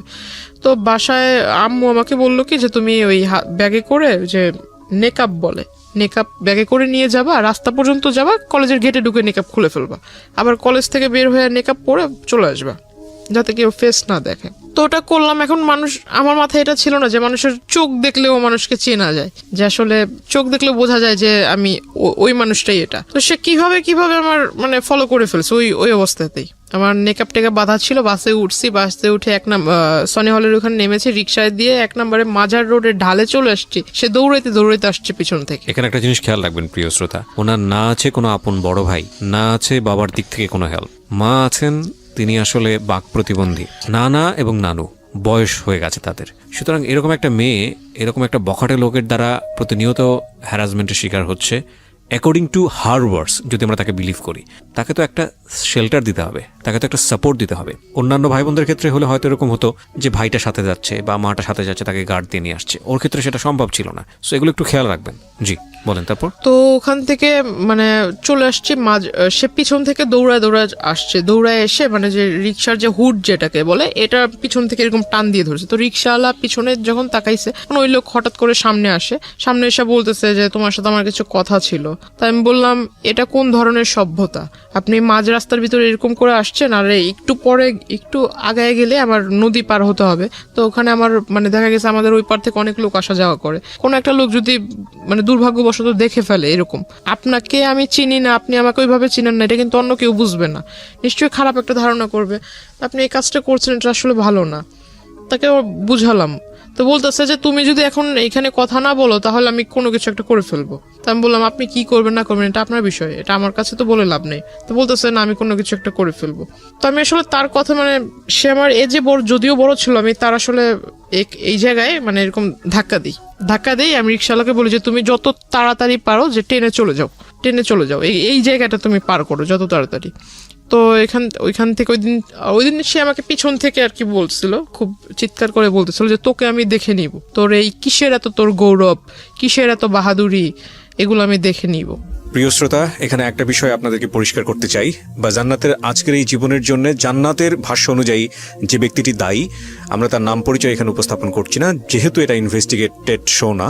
কিন্তু অনুষ্ঠানের শেষে গিয়ে তাকে ফোনে কানেক্ট করব, তার নাম পরিচয় গোপন রেখেই আমরা তাকে ফোনে কানেক্ট করব এবং তার বক্তব্য আমরা আজকে আপনাদেরকে শোনাবো। জান্নাতের জীবনের জন্য এই জায়গাটায় দায়ী, তার সঙ্গে আমরা কথা বলবো একেবারে অনুষ্ঠানের শেষে। সুতরাং সঙ্গেই থাকবেন আশা করছি। সে আসলে কি করবে এমন, আর সে যদি ওই রকম রাজনৈতিক নেতাই হয়, বড় কোনো রাজনৈতিক নেতা হয়, তো প্রত্যেকটা বড় রাজনীতিবিদ মনে করে যে আমি একটা কিছু করতে যাব, এটা যাতে পাবলিশ না হয়। তার রাজনৈতিক ক্যারিয়ার আছে। তো এই লোক যদি অত বড় নেতাই হয়, তাহলে সেই রাস্তার ভিতরে এগুলো করবে কেন? দ্য পয়েন্ট ইজ দ্যাট আপনারও তো রাজনীতির ব্যাকগ্রাউন্ড ছিল, এবং আপনার সম্পর্কে আমি যতটুকু জানি তাতে আপনার যে আত্মীয় স্বজন তারাও মোটামুটি হাই অফিসিয়ালস। তো আপনি কেন তখন একটা স্টেপ নিচ্ছিলেন না? যেহেতু আপনি যে রাজনীতি করতে চান, যে দলের রাজনীতি করতে চান, সেই দলেরই রাজনৈতিক পরিচয় উনি দিচ্ছে। তো আপনি তখন কেন একটা স্টেপ নিচ্ছিলেন না? কারণ এটা তো এক্সিট লেভেলে চলে যাচ্ছে। জিনিসটা আসলে হাইড করে রাখতে চাচ্ছিলাম। সামহাও এটা হলে আপনার লেখাপড়া বন্ধ হয়ে যাবে। কারণ আমার 2 মাস পর পরীক্ষা, ফার্স্ট সেমিস্টার। রাইট। আমি আসলে কোনো মতো মানে ওনার কাছ থেকে পিছু ছাড়াতে চাচ্ছিলাম। ততদিনে এই ভদ্রলোকটা কি আপনার উইকনেস গুলো বুঝে গেছে যে ও আপনি সেটা আগে থেকেই নোট করেছে। ইভেন আমি ওই দিন যেটা জানতে পারলাম, আমি যখন তার এখানে ধাক্কা দেই, তার শোল্ডারে যখন ধাক্কা দেই, সে আমাকে যে পিছন থেকে যে বলেছিলাম, তো এই জিনিসটা ইগনোর করেছি। কিন্তু সেই দিন বিকেল বেলা সে করেছিল কি, আমাদের যে নদীর ঘাট যেটা, ওইখানে মানে নৌকাওয়ালাগুলা হলো একদম পার্মানেন্ট নৌকাওয়ালা, এরা চেঞ্জ হবে না, সবসময় এরাই ওখানে নৌকার পারাপার করে। তো ওই পর্যন্ত গিয়ে প্রত্যেকটা নৌকাওয়ালার কাছ থেকে মানে জিজ্ঞাসা করেছে। তো ওদের কাছ থেকে আমার ইনফরমেশন নেয়, আমার বাড়ি কোথায়, আমার বাড়িতে কে কে আছে, আমার বাবার বাড়ি কোথায়, মার বাড়ি কোথায়, হাবিজাবি সমস্ত কথা সে কালেক্ট করে। প্লাস আমার ছোটবেলা থেকে মানে আমি ছোটবেলায় কি করতাম না করতাম সমস্ত কথা সে এগুলা কালেক্ট করে। অনেকদিন মানে প্রায় 1 মাসের মতো আর তার মানে ওইখানে আমি কি বলো এটাকে, মানে সে আর ওইখানে আসেনি। তার মানে আমার কাছে খুব ভালোই মনে হচ্ছিল যে মানে এতদিন পর আমি একটা খুব মানে এখন ভালোভাবে যাতায়াত করতে পারবো, কোনো প্রবলেম নেই। তখন আমি মেকআপটা ইউজ করা বাদ দিয়ে দিলাম, যেহেতু আসছে না, হয়তো সে আসবেই না, ওইরকম একটা ধারণা ছিল। তো আমি খুব তখন থেকে আসলে যে 2-1টা মেয়ের সাথে আর কি মিশতে শুরু করলাম, ক্লাসমেট। আমি মানে তাদের সাথেই মিশতাম যারা দেখতাম যে একটু মানে ফ্যামিলি দিক থেকে একটু মানে একটু লো টাইপের, বা আমাকে নিয়ে কেউ তুচ্ছতা ছিল না। হ্যাঁ মানে আমাকে যে বুঝবে আর কি। আমি তার সাথে 2টা কথা বললে সে ওটা লিক করবে না, সে মানে আমাকে 2টা সাজেশন দিবে বা আমার সাথে একটু ভালোভাবে ব্যবহার করবে। হঠাৎ করে জানতে পারি যে আমার সাথে যারা কথা বলে এই তাদের সাথে মানে মানে কি বলো ওটাকে, মানে ওদেরকে ওই লোক শিখায় দেয় যে এই প্রশ্ন করবা ওকে, আর ওরা এসে আমাকে সেই প্রশ্নগুলো করে, আমার কাছ থেকে যে উত্তরগুলা ওরা জানতে পারে সেই উত্তরটা আবার ওই লোকের কাছে লিক করে দেয়। আসলে এটা আমার জন্য ব্যাড লাগছিল কিনা জানি না, ভালোভাবে পরীক্ষা কেটে গেল। তো আমার মানে সবচেয়ে খারাপ লেগেছিল যে পরীক্ষার রেজাল্ট গুলো খুব খারাপ হয়েছিল, মানে পাস মার্ক যতটা ছিল পাস মার্ক উঠেছে, বাট নাম্বারটা ওইরকম মানে মন মতো হয়নি। তো তখন আসলে বাড়ির মা খুব বলল যে কেন এরকম হয়েছে। আমার নানা নানু তো এরকম শিক্ষিত না, তবে মানে তারা ওই মানে পাশ করেছে, ভালো নাম্বারে পাশ করেছে এটা শুনলেই মানে এনাফ। কত নাম্বারে পাশ করেছে এটা তাদের দেখার বিষয় না। তো জিজ্ঞাসা করলো যে রেজাল্ট কি, তা আমি বললাম যে পাশ তো করেছি। তারপর আর কিছু জিজ্ঞেস করে না। তো মা আমাকে বললো, বাবা বললো যে নাম্বার এত কম কেন। এখন পুরোপুরি বলতে পারছি না যে এই ঘটনার ভিতরে আমার মনটা ওইভাবে যায়নি। তখন করতাম কি, আমি প্রতিনিয়ত নেটওয়ার্কিং সাইটটাতে আমার সাথে যারা অ্যাড ছিল কলেজে যেসব মেয়েরা অ্যাড ছিল তাদের ওইখানে মানে রেগুলার চেক করতাম যে আদৌ আবার নতুন করে কোনো আইডি তৈরি হয়েছে কিনা, আবার এরকম কোনো অপপ্রচার হচ্ছে কিনা, এই বিষয়টাতে খেয়াল করতাম। তখন দেখলাম যে না, এরকম হচ্ছে না। তখন আস্তে আস্তে পড়ালেখার ভিতরে একটু মন দিচ্ছি।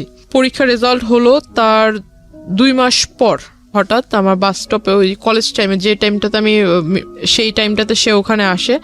আসার পর আমাকে মানে ডিরেক্টলি অফার করে যে আমি আসলে তোমাকে বলতে পারিনি, এতদিন তোমার সামনে আসিনি ঠিক, কিন্তু দূর থেকে তোমাকে দেখেছি। হঠাৎ আমাকে বলে ফেললো তোমার বাড়ি অমুক জায়গায়, তুমি এভাবে এভাবে বাড়িতে যাও, ওই নদী ক্রস করতে হয়, নৌকা পারাপার করতে হয়, অমুক বাড়ির পরে তোমার বাড়ি।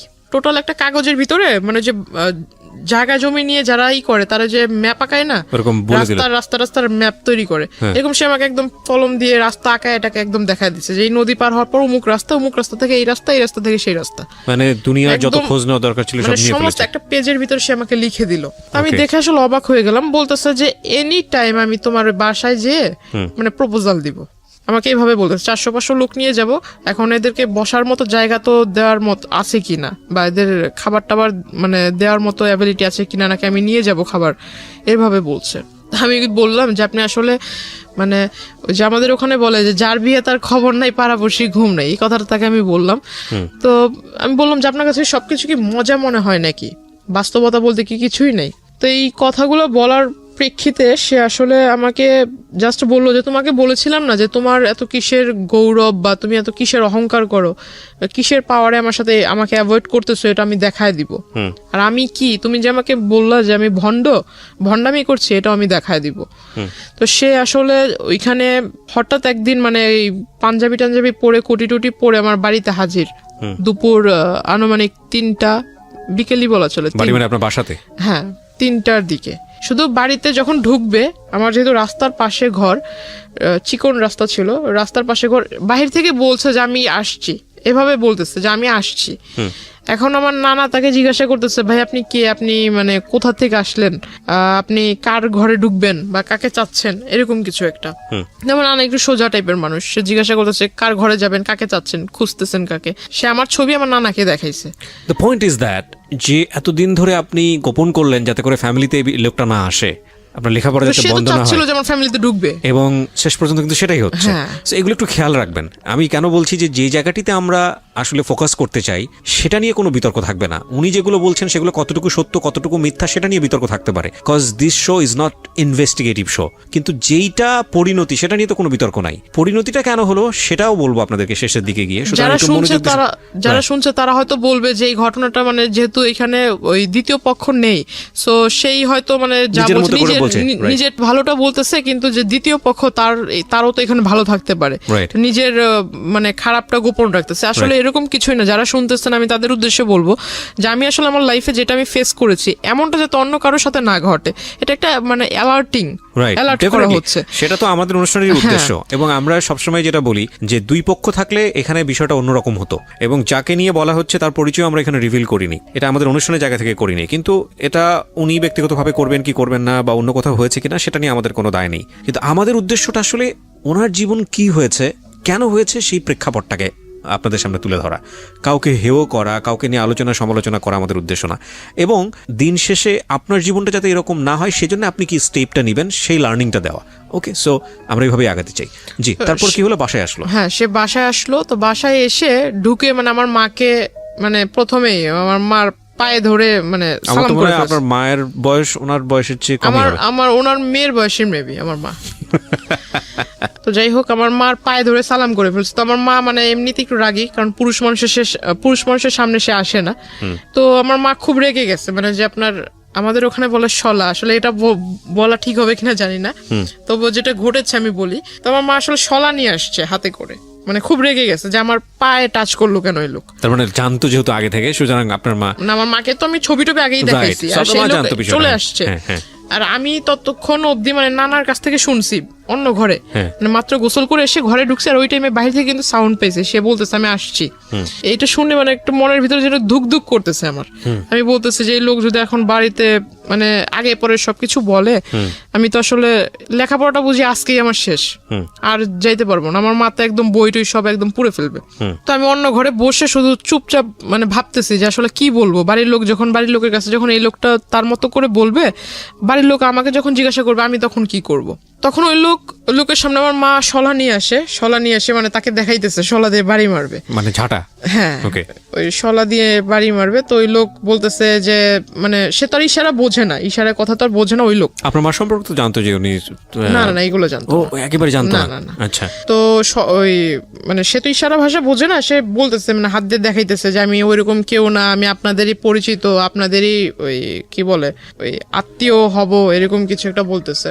তো আমার মা আসলে তো মানে মা তো রেগে আছে, হাতে নিয়ে মা বারবার বলতেছে তুই ঘর থেকে বেরো, এরকমটা বলছে। তো আমি ওই ঘর থেকে আসলাম, আসার পর তাকে ডিরেক্ট সবার সামনে জিজ্ঞাসা করলাম যে আপনি এখানে কি করে, মানে অ্যাড্রেস পেলেন কোথায়? বলতেছে যে বললাম না আমার কাছে কোনো কিছু অসম্ভব না, আমি তো সবকিছু জানি, তোমার সম্পর্কে সমস্ত কিছু জানি। মানে আমি আসলে খুব হতভম্ব। আমার নানা একবার আমার দিকে তাকায়, আমার নানু একবার আমার দিকে তাকায়, আমি একবার তাদের দিকে তাকাই, মানে তারা আমাকে গিলটি ভাবতেছে। আমি এখন মানে ভাবতেছি যে আসলে আমি যদি তাদের বাড়ির লোকেরা বলি, এরা কি আদৌ আমার কথা বিলিভ করবে? কোন দিক থেকে বিষয়টা নিয়েছে জানি না। তো নানা বাইরে এসে বলতেছে যে আমাদের বাড়িতে আজ পর্যন্ত যেই আসুক না কেন, সে যদি ফকিরও হয়, সে শুধু খালি হাতে মানে খালি মুখে যায়নি। এখন এই লোকটা যখন ভাতের কথা বলে ফেলছে, আর দুপুরের টাইম, আমরা এখন কেউ খাই নেই, তো ঘরে আমার মাকে জিজ্ঞেস করতেছে ভাত আছে কিনা। তো আমার মা আসলে বিষয়টা কি ভাবছে জানি না, ফ্রিজ থেকে পচা ভাত দিছে। আর তখন ফ্রিজ যে খুলছে, ফ্রিজের ভিতরে যে মাংস টাংস আছে, এইটার সেন্ট আবার উনি পাইছে, যেহেতু খাটে বসা ছিল, উনি সেন্ট পাইছে যে ফ্রিজের ভিতরে মাংস আছে, কিন্তু অথচ আমাকে পচা ভাত দিছে। তখন উনি বলতেছে যে আমাকে ওই কাঁচামরিচ দেন অনেকগুলা, আর পেঁয়াজ দেন। তো আমার মা ওই পেঁয়াজ টেয়াজ ছুলে টলে নেই, ওইভাবে আইনা একদম তার খাটের ভিতরে ফেইকা মারছে। তো সে আসলে দেখলাম মানুষ নির্লজ্জ হলে কতটুকু নির্লজ্জ হতে পারে, মানে বলা নাই কওয়া নাই, সে হুট করে একজনের বাসায় আসলো, সে নিজে থেকে ভাত চাইলো, ভাত মানে তাকে যে মানুষ এতটা মানে তাকে দেখে এতটা খারাপ বিহেভ করতেছে, তারপর সে উঠে যাচ্ছে না, সে ওখানে বসে আছে, সে ওই ভাতগুলো খেয়েছে। খাওয়ার পর আমার নানাকে বলতেছে ভাই একটা কাগজ থাকলে কাগজ আমাকে দেন। তো পরে আমার নানা কাগজ এনে দিল, কাগজ এনে দেওয়ার পর সে লিখে দিল। আমার মাকে বলতেছে যে আপনার মেয়ে খুব ভালো, আপনার মেয়ে খুব মানে আপনার মেয়ের ভাগ্য খুব বড় হবে, আপনার মেয়ের ভবিষ্যৎটা খুব উজ্জ্বল হবে, আর যদি আপনাদের অনুমতি হয় তাহলে ও আমাদের দলে আসবে, দলে আসার পর দলের কাজ করবে, দলীয় কাজ করবে, তার ফলে আপনারা সবাই খুব ভালোভাবে থাকবেন, এরকম কিছু একটা বলতেছে। তো আমার মাকে যখন লিখে ওটা দিছে, আমার মা একদম কাগজ মানে যেটাকে কি বলে মানে হ্যাঁ, ওর দুমড়ে মুছে ওর মুখের ভিতর মারছে। তারপর আমি ওনাকে মানে বাধ্য হই ওনার কলার ধরে বের করতে। তারপরও সে মানে তখন তার যে আমি একটা পুরুষ মানুষ, আসলে যে কোনো পুরুষ মানুষের কলার ধরলে সে রাখবে, রাইট? কিন্তু আসলে তার তখন মুখের ভিতর হাসি ছিল, রাগ ছিল না। আমি যে তার সাথে মানে এরকম খারাপ আচরণ করছি, যদি আপনাকে বিলিভ করি তাহলে এটা বলতে হবে যে সে তো জেনেই আসছে তার সঙ্গে এরকম ব্যবহার হবে, সো হি নোজ এভরিথিং। দাবার গুটির চালটা কি হয়? দাবার গুটিতে চালটা হচ্ছে যে আমি যে চালটা দিব, এই চালের পরে কি চাল দিতে পারে সে 8টা 10টা অল্টারনেটিভ যে ভাবতে পারে, সে সবচেয়ে ভালো খেলে। মানে নিয়মটা হচ্ছে এটাই দাবা খেলার। প্রত্যেকটা মানুষের লাইফ স্টাইলে কিন্তু এরকম, ও যেখানে এসছে সম্ভাব্য আচরণ কি হতে পারে আপনার ফ্যামিলি থেকে, ও সব কিছু হিসাব করে এসছে এবং ও মেন্টালি সেট হয়ে এসছে, যদি আপনাকে বিশ্বাস করি, এবং ওর কমন পড়ে গেছে, তো কমন পড়ে গেছে তো রিয়াক্ট করবেন, এটা খুব স্বাভাবিক। তো ওখান থেকে উনি যখন বের হয়ে চলে যায়, হঠাৎ করে মানে উনি যে বাসায় গিয়েছে বা অন্য কোথাও গিয়েছে, গিয়ে সারেনি, সে আমাকে হঠাৎ করে মেসেজ দিয়েছে আমার নাম্বারে। মেসেজে লিখেছে যে আমি আসলে জানতাম না তোমার বাবা মা এরকম, দেখে খুব কষ্ট হলো, আমি আসলে মানে খুব অনুতপ্ত তাদেরকে দেখে, তাদের এই বিষয় দেখে। বাবা তো নাই, বাবা তো তখন বাসায় নাই। না, বাবা মার সম্পর্কে তো সে তো আগে থেকেই জানে, কিন্তু আয়শা তো দেখছে আমার মাকে। আচ্ছা, বাবা কখন, তো বাবা তখন কোথায়? বাবা তখন বাসায় ছিল না। বাসায় মানে আপনাদের সঙ্গেই থাকতো বাবা? বাবা আমাদের সঙ্গে থাকতো। বাবার সঙ্গে থাকতো বাবা বলতে কিচ্ছু জানে না। বাবা সঙ্গে থাকতো বলতে আপনার সপ্তাহে 7 দিনের ভিতরে বাবা আমাদেরকে সময় দিত 3 দিন, আর 3 দিন সময় দিত ওখানে। আচ্ছা আচ্ছা, যাওয়া আসার মধ্যেই থাকতো। তো আপনি বাবার সঙ্গে এত ফ্রি ছিলেন, বাবাকে বিষয়টা জানাতে? বাবাকে এইসব বিষয় তো কখনো, বাবার সাথে আমার মানে বাবা আদর করতো, এটা ঠিক আছে, আমি তো প্রথমেই বলেছি যে আমার আম্মুর সাথে আমি ফ্রি ছিলাম, বাবার সাথে এইসব বিষয়ে কখনো না, কোনো বিষয়ে আলোচনা হতো না। ওকে, ঠিক আছে। তো আমি বললাম যে আপনি যেটা করেছেন আসলে কাজটা, আমার বাড়ির লোক এখনো অব্দি আমাকে এই পর্যন্ত কিছু বলেনি, রাত হলে দেখা যাবে যে আসলে কি হয়।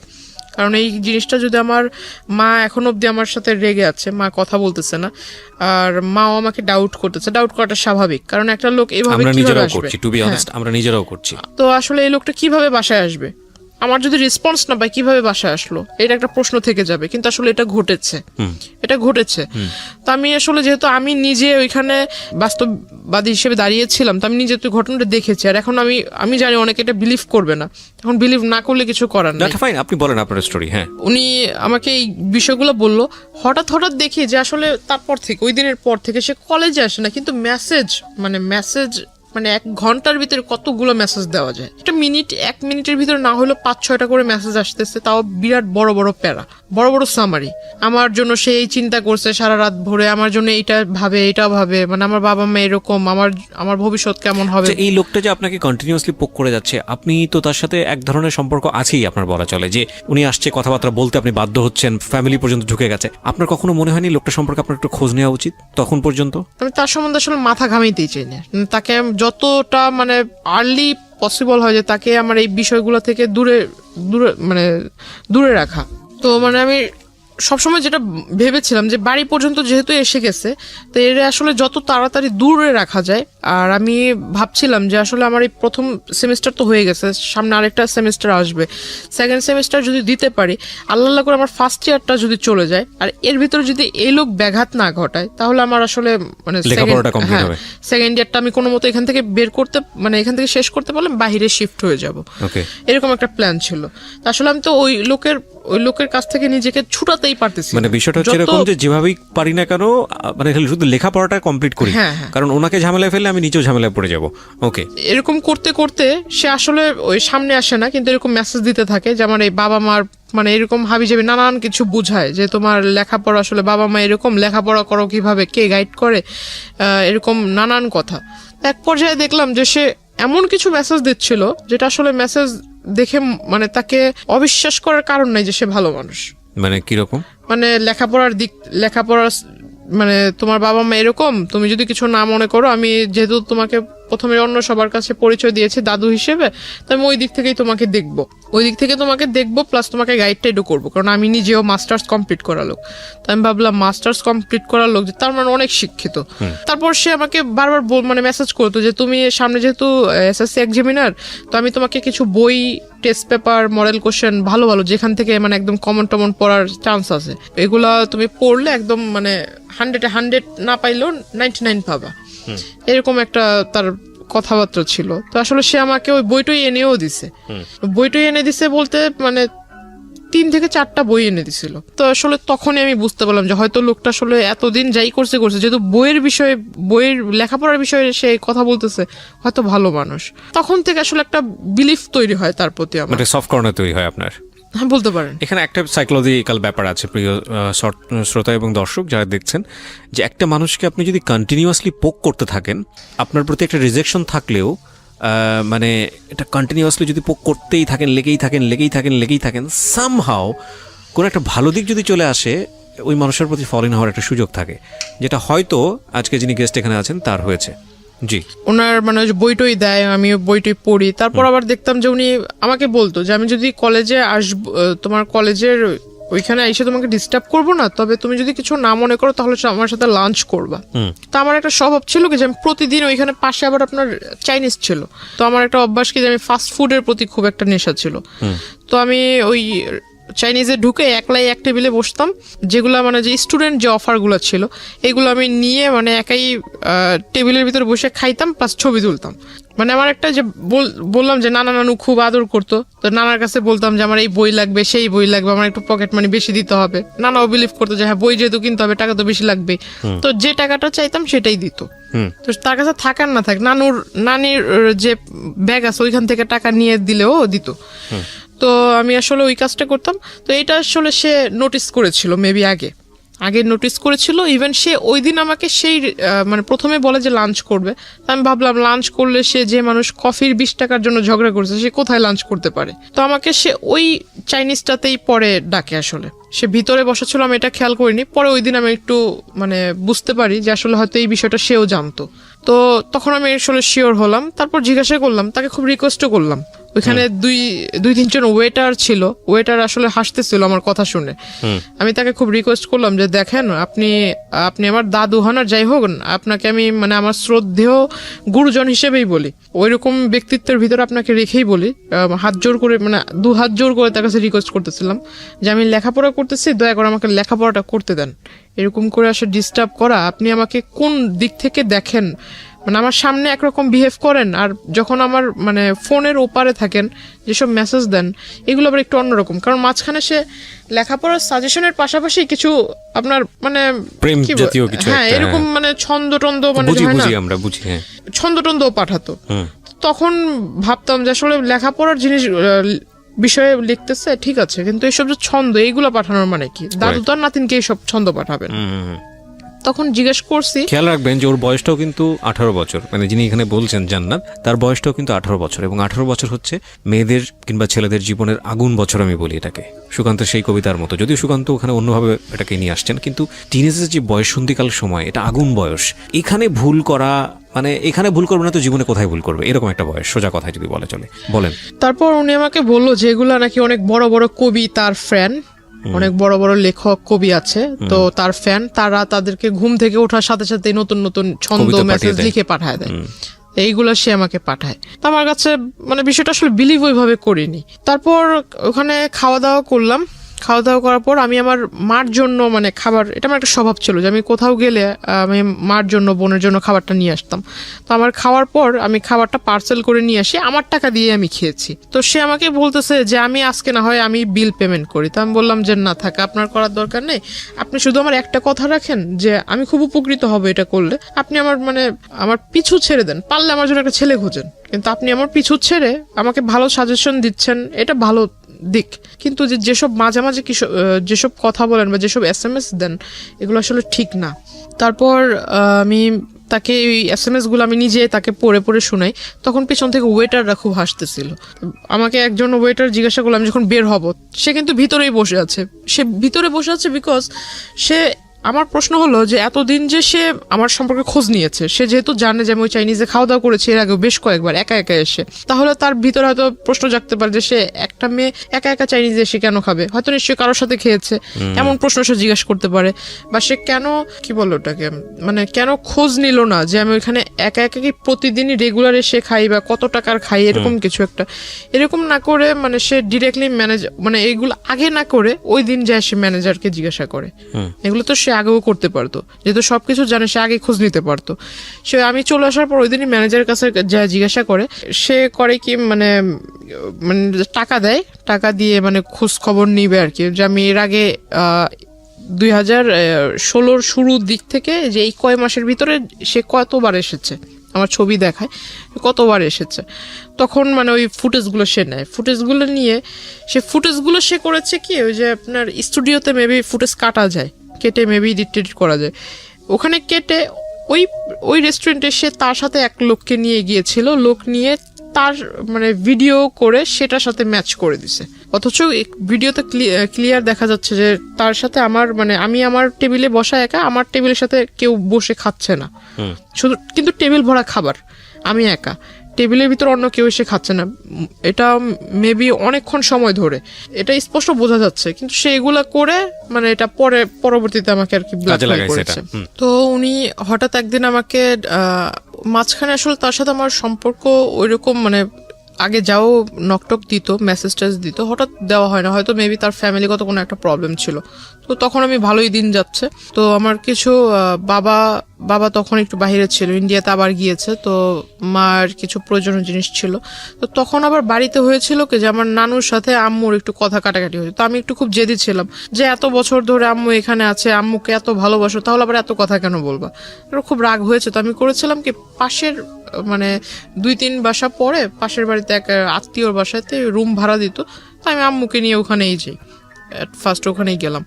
তো যাওয়ার পর ওখানে কিছুদিন রইলাম, তো এখন আম্মু বলতেছে যে অনেক জিনিস কমতি আছে, এগুলো লাগবে। তো আমি বললাম যে ঠিক আছে, তা আমি নিজেই যাব। তো আম্মু বলতেছে যে তাহলে তুমি কিভাবে আনবে? তো আমি বললাম না, আমি একজন নিয়ে যাব সাথে করে, কারণ নৌকাওয়ালা হোক বা রিক্সাওয়ালা হোক, এদেরকে দিয়ে নিয়ে আসবো। তো ওখানে গেলাম, এই মানে কথাটা আসলে হয় কোনো নৌকাওয়ালাই লিক করেছে নাকি আমার এলাকা থেকে কোনো লোক লিক করেছে আমি জানি না। পরে আসলে হঠাৎ মানে আমি নদীটা ক্রস করেও সারিনি, মাত্র রিক্সা রিক্সা নিয়ে একটুখানি ঢালের মানে ওই রোডের একটু ঢালে উঠেছি, তখনই মানে সে আইসা এরকম রিক্সা থামাইছে, মানে একদম ওই বিয়ের সময় যে পাঞ্জাবিগুলো আর কি পরে, এরকম লাল পাঞ্জাবি পরে আসছে, মাথায় টুপি দিয়ে আসছে। তো তাকে দেখে মনে হচ্ছে একটা যে রাস্তায় ভিক্ষা করে না অনেক মানুষ, মাথায় টুপি দিয়ে এরকম একটা লুক নিয়ে আসছে সে। তো আসলে আমি তাকে দেখে অবাক হই, সে আমাকে বলতেছে যে তোমার সাথে একটু কথা ছিল, তোমাকে আমি আর কোনোদিন ডিস্টার্ব করবো না, মানে একদম শেষ একটা কথা বলবো, সেটা আসলে এই পরিবেশে বলা যাবে না, একটা সুন্দর পবিত্র পরিবেশে তোমাকে আমি নিব। তো আমি বললাম পবিত্র পরিবেশ আবার কোনটাকে বলে? তো বলতেছে না, একটা ভালো জায়গায়, ওইটা তোমার একটা দরগা টাইপের পাশেই, তো রাস্তার পাশেই আবার টিম্বার ছিল, অনেকগুলা কাঠের দোকান ছিল, ভিতরে একটা ছোট্ট একটা ঘরের মতো, ভিতরে যে আপনার মাজার দরগা এগুলা ওইটার ভিতরে নিল, ওখানে তার আগে থেকে তার পরিচিত লোক বসা। দ্যাট মিন সে এতদিনে যে আমার সাথে কানেক্টেড ছিল না, এই গ্যাপটাতে সে করেছে কি আপনার যে নোটারি পাবলিক বলে যে কাগজগুলা, এই কাগজগুলা তৈরি করেছে, প্লাস আমি আপনাকে যে পেপারসগুলো দেখিয়েছি যে আমাদের নামে সে অনেকগুলা মামলা করেছে, মানে আমার হয়ে আমাদের নামে মামলা করেছে, মানে আমি আমার ফ্যামিলির নামে মাদকের মামলা করেছি, এটা পেপারস আমি আপনাকে দেখিয়েছিলাম। সেই বিষয়টা সে এই পেপারস রেডি একসাথে প্রিন্ট করে রাখছে। তো এখন আমি যতটুকু বুঝতাম যে শাপলা মানে হলুদ পেপারের উপরে শাপলা টাপলা ছাপানো, এর মানে কি দলিল, এতে বোঝা যায়। এখন ওখানে লেখাগুলো যে আমি মানে প্রথমে তো ভিতরে আমি যাই, সবার সামনে বলতেছে যে এখানে দুজনে নামাজ পড়বো একসাথে, নামাজ টামাজ পড়ে মোনাজাত নিয়ে তুমি এই পেপারসে সাইন করবা।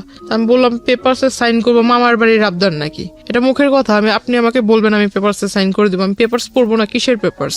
আর পেপারসে সাইনই বা করার কথা আসতেছে কেন? তো বলতেছে আমি তোমাকে বিয়ে করবো, এই মুহূর্তে করবো। তা আমি বললাম যে আমার বয়স হয়েছে বিয়ে করার। তো বলতেছে না, আমি এত কিছু বুঝি না, তোমার বয়স, তুমি এসএসসি এক্সামিনার, তোমার নাকি বয়স না হয়েছে, তোমার তো 21 চলে মিনিমাম। তো আসলে সে আমার বয়সটা ধরেছিল সার্টিফিকেট অনুযায়ী। ও হ্যাঁ, সে আমাকে এই বিষয়টাতে মানে যে বিয়েটার যে বিষয়টা আসলো, এর আগে সে করেছে কি আমার ওই যে তার রাজনৈতিক যে প্রেক্ষাপট, সেখানে সে আমাকে পোস্ট দিবে, এটা সেটা দিবে, আমি বুঝি না তাতে কি হয়েছে, সে আমাকে যে পোস্টটা দিবে, এই পোস্টার ফলে আমি নানান জায়গায় ভিজিট করব, সেখান থেকে অনেক নলেজ আয়ত্ত করতে পারবো, তার ফলে আমি মানে একটা ভালো রাজনৈতিক দলের কর্মী হিসেবে গ্রহণযোগ্য হব। তাকে আমি বিশ্বাস করে সে আমার কাছে বললো যে তোমার ওই পাসপোর্ট তৈরি করতে হবে, তখনও অবধি আমার পাসপোর্ট নাই। বলতেছে পাসপোর্ট করতে হবে, পাসপোর্টের জন্য ওই ছবির প্রয়োজন, প্লাস তোমার ওই যে স্কুল সার্টিফিকেটের যত কাগজপত্র আছে এগুলা। তো আমি বললাম যে আসলে পাসপোর্ট আপনি কেন করবেন, আপনি আমাকে বলেন কোথায় যেয়ে করতে হবে, আমি বাড়িতে যেয়ে বলবো। তো বলতেছে না, বাসায় জানানোর দরকার নেই, এটা তুমি বাসায় সারপ্রাইজ দিবা, যখন তুমি পোস্টটা পাবা বা এই পোস্টটা যখন টিভিতে তোমাকে দৈনিক দেখানো হবে, মানে নানান রকম অনুষ্ঠানে তোমাকে দেখানো হবে, তুমি যখন বক্তৃতা দিবা, বাড়ির লোক দেখবে, তারা এমনিতেই ইমপ্রেসড হবে। তাই আমি বললাম সত্যি কি এরকম কিছু হবে? তো যেহেতু ভিতরে একটা রাজনীতি করার একটা ক্ষোভ ছিল, ক্ষোভ বা ভালো আচ্ছা যাই হোক ওটা ছিল। তো আমি আসলে ওই দিক থেকে চিন্তা করলাম, সে যেহেতু মানে মানে মেঘ না চাইতে বৃষ্টি হয়ে যাচ্ছে, আমার ছোটবেলা থেকে একটা ইচ্ছা ছিল সে আমাকে মানে এত বড় একটা প্ল্যাটফর্মে আপনি লোভে পড়ে তাকে কিছু ডকুমেন্টস দিয়েছেন, আমি বুঝতে পারছি। হ্যাঁ, লোভ বলতে পারেন। তো প্ল্যাটফর্মে দাঁড় করিয়ে দিবে তো ভালোই, তো আমার ইচ্ছাটা পূরণ হবে, আমি লেখাপড়াও শেষ করে। আমি যেটা বুঝতে পারছি যে আপনি তাকে কিছু ডকুমেন্টস দিয়েছিলেন যেটার বেসিসে সে হচ্ছে আপনার কি পুরো একটা পেপার তৈরি করেছে। আর আমি এত বড় একটা গাধা ছিলাম, এখন নিজেকে না বলে আসলে আমি এখানে আমারও ভুল আছে অনেক, যে আমি আসলে তাকে পুরোপুরি বিলিভ না করে বা তার সম্বন্ধে কিছু না জেনে আমার সমস্ত একটা ফাইল ছিল, সেখানে আমার প্রাইমারি লেভেল থেকে শুরু করে স্কুলের যত ডকুমেন্টস ছিল সমস্ত মানে ফাইলটাই তাকে দিয়ে দিছি। না, ফাইলটা দেওয়ার মানে মূল ফাইলটার ভিতর তোমার কাগজপত্র ছিল, ওই ফাইলটাতে সমস্ত মা সব স্কুলের যাবতীয় কাগজপত্র রাখে। তাকে সার্টিফিকেটগুলো বের করে দিচ্ছে, সে আমাকে বলতেছে যে না তোমার সার্টিফিকেট দরকার নেই, আমার কাছে আমি কিসে করে নিয়ে যাবো এই কাগজগুলো, কাগজ তো মূল্যবান কাগজ, যেহেতু ফাইলটার ভিতর আছে, ফাইলটা এখন এই ফাইলটা যা যা আছে সমস্ত কিছু আমি আবার তোমাকে ব্যাক করে দিব, তুমি আমাকে এটা দাও, আমি তোমাকে যা যা আছে সমস্ত কিছু ফিরিয়ে দিব। তো আমি গেলাম, সে আমাকে বললো যে ছবি তুলতে হবে, 22 কপি না 20 কপি যেন ছবি লাগবে বলছিল। পরে ছবি তুললাম স্টুডিও থেকে, স্টুডিওর ছবি আনবনবো করে আর আমাকে বলে মানে ডেট বলে না যে অমুক দিন আনতে হবে, ছবিগুলো আমাকে দিবা, এই ছবি দেওয়ার ডেটটা আর বলে না। তো আমি আর ওই বিষয়ে মাথা ঘামাইনি, ছবি স্টুডিওতে পড়ে রয়েছে।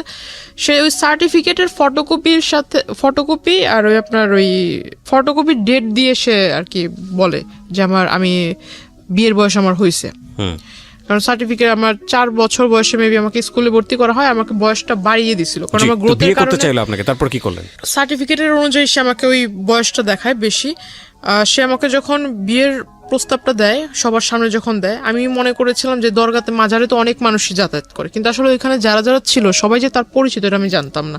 সে হঠাৎ করে আমি যখন না করি যে না আমি সাইন করব না, আর বিয়ে তো প্রশ্ন আসে না, আর আপনাকে আমি বিয়ে করব, আর যদি বিয়ে করিও তাহলে তো আমার বাড়ির লোককে জানাতে হবে। তারপর সে আমাকে বললো এই কথা, বলার পর আমি বললাম যে না আমার যেহেতু বাবা মা জন্ম দিয়েছে, যেহেতু তারা জন্ম দিয়েছে বড় করেছে, এখন আমি তার বিয়েটা তো তাদের ছাড়া করব না, আমি বিষয়টা আসলে তাদেরকে জানাবো, একদিনের সময় আমাকে দেন, আপনি একদিনের সময় দেন, আমি এটা বাসায় যা বলবো, তারপর কালকে আগামীকাল মানে তার মূলত তার ওইখান থেকে আমার চলে আসা দিয়ে কথা। তো সে করে কি আসলে উপরে মানে সে হয়তো বুঝতে পারে যে আমি বের হতে চাচ্ছি, সে উপরে দাঁড়িয়ে মানে আমি তো বসা, সে উপরে দাঁড়িয়ে মানে খুব খুব মানে হিট কি বলে এটা, খুব হাইলি আমাকে একটা পাঞ্চ করে মুখের ভিতরে, আর তার একটা ঘুষিতেই আমার এখান দিয়ে ফেটে যায়, রক্ত বের হয়।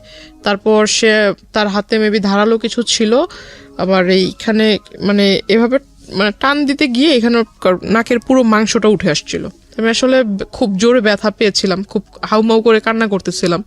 তো আসলে পাশে যারা ছিল তারা মিনিটের জন্য আমাকে ধরেনি বা ওই লোকটাকে বলেনি যে তুমি এটা করতেছো কেন, এটা আসলে জিজ্ঞাসা করেনি। তখন আস্তে আস্তে ওরা করতেছে কি বাইরে চলে যাচ্ছে, তখন বুঝতে পারলাম যে হয়তো ওরই পরিচিত লোক, নয়তো কিছু বলবে না কেন। তো ওইখানে একটা মহিলা ছিল, আমি তাকে বললাম দেখেন আমি আসলে তাকে মানে ওইভাবে চিনি না, কিছুদিন ধরে চিনি, কিন্তু সে আমাকে জোর করে বিয়ে করবে এটা তো হয় না, আর আপনাদের এখানে এইগুলো ঘটতেছে আপনারা কিছু বলতেছেন না কেন। তো ওই মহিলার ওইখান থেকে সে ও করে কি আমাকে নিয়ে বের হয়ে যায়, বের হয়ে আমার এখান থেকে রক্ত বের হইতেছে, সে আমাকে রাস্তাটা টেনে নিয়ে যাচ্ছে। এক লোক জিজ্ঞাসা করতেছে যে মেয়ের মুখ থেকে রক্ত বের হচ্ছে, মাংস এখান থেকে ফেটে গেছে, আপনি মানে ওকে এইভাবে টেনে নিচ্ছেন কেন? সে বলতেছে আমার মেয়ে আরেকজনের সাথে ভেগে যাচ্ছিল, ওরে ধরে নিয়ে আসছি, তোরে মারবো না কি করব। সে মানুষের কাছে ওটা বলতেছে। সে যখন বলছে যে লোকটা জিজ্ঞাসা করছে সেই লোকটার আর বলার কিছু ছিল না, সে আমাকে নিয়ে গেল তারই পরিচিত এক। তো আপনি কিছু বললেন না কেন তখন? তখন আমি আসলে কিছুই বলিনি, এটা না বলার হয় মানে তখন, কিন্তু আমার মনে আছে যে আমি তখন কান্না করতেছিলাম খুব। Something fishy. আমি প্রথম কথা হচ্ছে যে আপনি গল্পটা যেভাবে বলছেন তাতে মানুষের অনেক প্রশ্ন তৈরি হবে, যেটা আমারও হচ্ছে। একটা মানুষকে আপনি প্রথম থেকেই বলছেন পছন্দ করেন না, যে মানুষটাকে আপনি পছন্দ করেন না সেই মানুষটা এত দূর যেতে পারে না, এটা একদম জেনারেল পারসেপশন। সেই মানুষটাকে আপনাকে মাজারে নিয়ে যাবে, সেই মানুষটা আপনার বাসায় ঢুকে যাচ্ছে, সেই মানুষটা আপনাকে সাজেশন দিচ্ছে, সেই মানুষটাকে আপনি আবার হচ্ছে আপনার ডকুমেন্টস সবকিছু দিয়ে দিচ্ছেন না। This is really unbelievable. এটা আমার কাছে পুরোটাই অবিশ্বাস্য মনে হচ্ছে। একটা জায়গা থেকে কোনো না কোনোভাবে আপনি ওনার প্রতি কোনো না কোনো দিক থেকে ফল ইন ছিলেন, নইলে এটা তার প্রতি দুর্বল তো ছিলাম যে আপনার লেখাপড়ার যে সাজেশনটা দিত ওই দিক থেকে তাকে রেসপেক্ট মানে যদি আমি বলি তালি বাজার বিষয়টা, তাহলে আমার মনে হয় এখানেও আপনার কোনো অবদান আছে। আমি জানি না, আমি আরো সামনের দিকে যেতে চাই, পুরো গল্পটা আমি নিয়ে আসতে চাই। জি বলুন। তারপর আচ্ছা, তারপর সে আমাকে মানে ওই জায়গায় অফিসটাতে নিয়ে গেল। অফিসে নিয়ে যাওয়ার পর সে আমাকে বললো যে তোমার এখানে তুমি সিগনেচার করবে, তো তোমাকে তো ওইখানে সবার সামনে মাত্র 2টা আঘাত করেছে, এর থেকেও বেশি কিছু করতে পারি, তো তুমি এখানে সিগনেচার করো। তখন আমি আসলে বললাম যে আপনি আমাকে একদিনের সময় দেন, আমি বাসায় যাই বিষয়টা ডিসকাস করি। তো সে আমাকে বলতেছে যে তুমি এই অবস্থায় বাসায় যাবার আমাকে পুলিশ কেসের ভিতরে ঝামেলার ভিতরে ফেলবা, আমি কি এতই কি বোকা নাকি তোমাকে এই অবস্থায় ছেড়ে দিব। পরে সে আমাকে ওই এটা কি বলে যে মানে তার ফোনের ভিতরে ছিল আপনার কিছু যে সফটওয়্যার দিয়ে মেবি আমার পিকচারকে সে নেগেট করেছিল, কিছু পিকচার সফটওয়্যার দিয়ে। তো আসলে সফটওয়্যার দিয়ে এটা আসলে আমারই পিকচার ছিল না অন্য কারো পিকচার ছিল সেটা জানি, কিন্তু বডির ভিতর আমার মাথাটাই ছিল, বডি টোটালি ওপেন ছিল, বাট মাথাটা আমার ফেসে একদম স্পষ্ট দেখা যাচ্ছে। তো আমি আসলে খুব একটা মানে বিভ্রান্তকর পরিস্থিতি হয়ে যায় আমার জন্য। আমার মনে হয় ওই পরিস্থিতি আমি যেটা করেছি যে আসলে আমাকে সে যেভাবে বলছিল যে তুমি যদি এটা না করো তাহলে আমি যাই ওখানে বলবো, তোমাদের বাড়িতে সমস্ত কিছু বলবো, বলার পর তুমি আর মানে তোমার ফ্যামিলিও তোমার সাপোর্টে থাকবে না, তোমার জন্য কেউ পাশে আসবে না, তখন ঘুরে ফিরে তুমি নিজের থেকে আমার কাছে চলে আসবা, আমার কিছু করতে হবে না, তুমি নিজেই আসবা। তা আমি বললাম যে না, আমি বাসায় যেতে চাই, আমাকে ছাড়েন আপনি। তো বলতেছে বাসায় তো তুমি যাবা, আমিও তো যাইতে দিব, আগে সাইনটা করে যাও। তা আসলে আমার জন্য ওটা আমার মনে হয়, আমি জানি না অন্য কেউ আমার জায়গায় থাকলে কি করতো, কিন্তু আমার তখন মাথায় ছিল যে আমি আসলে এর কাছ থেকে মূলত এখান থেকে বের হয়ে বাসায় যে আজকে সমস্ত কিছু মানে একদম প্রথম থেকে সমস্ত কিছু বাসায় শেয়ার করব, তারপর যদি স্কুল কলেজ বন্ধ হয়ে যায় যাক, তাতে আমার কিছু যায় আসে না। তখন আমি আসলে তার ওই যেহেতু 2বার প্রথমে হিট করেছিল, পরে আবার 3-4 বার না করার ফলে সে আরেকবার আমাকে একটা ঘুষি দেয় মুখের ভিতর, পরে এখানে একটু ফুলে যায়, মানে একদম কালো হয়ে গেছিল। ওই অফিসে যারা ছিল তারা তখন বলতেছে যে আপনি এখানে নিয়ে আসছেন ভালো কথা, আপনি আমাদের পরিচিত ভালো কথা, আপনি একটা মেয়েকে এনে আপনার মেয়ের বয়সের থেকেও ছোট তার গায়ে হাত তুলতেছেন, তো বলতেছে ওরা আর আমার বিষয় এটা। তখন আসলে সে আমাকে বলতেছে তুমি কি সাইন করবা, মানে তুমি কি বাসায় যেতে চাও আদৌ, নাকি তুমি চাও যে আমি তোমাকে এখান থেকে উঠায় নিয়ে যাই। আমি বললাম যে আমি বাসায় যাবো। তো বলতেছে যদি বাসায় যেতে চাও ভালো মানুষের মতো সাইন করে দাও। সাইনটা মানে কি বিয়ের কাগজে কাবিননামাতে সাইন? কাবিননামা আসলে সে আমাকে জাস্ট উপরে, আমি যখন পড়তে যেহেতু কাগজে সাইন করবো তাকে জিজ্ঞাসা করলাম যে কাগজে তো এমনি সাইন করবো, তো আমি একটু পড়ে নেই কি লেখা আছে, আমার তো পড়ার দরকার আছে। তো আসলে সে আমাকে পড়তে দিচ্ছিল না, সে শুধু বললো যে সাইন করার যে দাগটা থাকে সেখানে আবার নিচে দেখলাম যে সাক্ষীটা কে লেখা ছিল। আমি তাকে জিজ্ঞাসা করলাম যে বিয়ে তো সাধারণত কাজী সাহেবরা পড়ায়, তো এখানে তো কোনো কাজই নেই, কিছু নেই, এটা কিভাবে বিয়ে হচ্ছে? তো বলতেছে না, এটা সব কোর্টের মাধ্যমে বিয়ে হচ্ছে। আমি কোর্ট থেকে সমস্ত কাগজ নিয়ে আসছি, দ্যাট মিন সে নিজেই অনেক লোকের স্বাক্ষর সে নিজেই দিয়ে দিছে। পরে যখন সে আমাকে বললো, তারপর আমি মনে হয়েছে যে আমি বাসায় চলে যাব, আর এই সাইনটা যদি না দেয় তাহলে তো সে আমাকে বাসায় যেতে দিবে না। আমি আসলে তখন সাইনটা করি।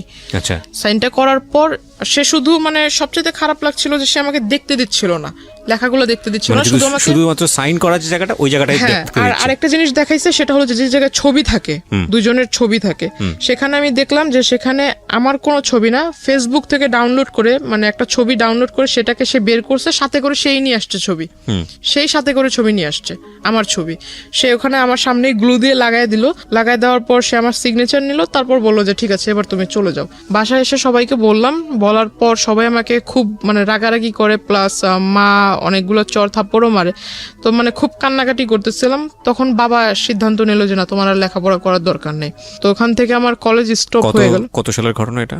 2016 সাল, মাত্র কয়েক বছর আগের ঘটনা। হ্যাঁ, আমার কলেজে যাওয়া বন্ধ হয়ে গেল, ইভেন আমার ফোনটাও আমার কাছ থেকে নিয়ে নেওয়া হলো। একটা দাওয়াত ছিল, বিয়ের অনুষ্ঠানের দাওয়াত, তো সেখানে আমি, আমার আম্মু, আমার ছোট বোন, আমরা 3 জনই যাচ্ছিলাম সিএনজিতে করে।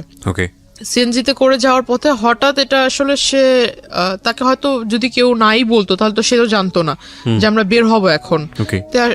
উনি করে কি যে আমাদের পিছন থেকে মানে গাড়িতে করে ফলো করে, উনি ফলো করার পর উনি ওইখান থেকে আমাকে নিয়ে যায়। আপনি যে বাসায় গিয়ে বলার পরে আপনার ফ্যামিলি থেকে লেখাপড়া বন্ধ করে দিল, বাট আপনি যে সাইন করেছেন এত কিছু হয়েছে এগুলো বলেছি। বলার পরে তারা কি স্টেপ নিল? তারা আমাকে মানে একটু বাড়ির লোক যা করে আর কি করেছে, গায়ে হাত তোলায়, সেটা আপনার উপর করেছে। কিন্তু এটা তো যেহেতু আপনি সাইন করে আসছেন, এটা তো তখন পুলিশকে ইনফর্ম করা উচিত ছিল, সেটা করা হয়েছিল না হয়নি? সেটা ওরকম কোনো কিছু করেনি। না। দেখেন মানে একটা কথা আছে, মানে আমার প্রতি আসলে সবাই মানে এমন হচ্ছিল যেন আমি তাদের কোনো ফ্যামিলি মেম্বার না, আমাকে এমন ভাবে মানে সবাই মনে করছিল যে আপনারই দোষ এটা। হ্যাঁ রাইট।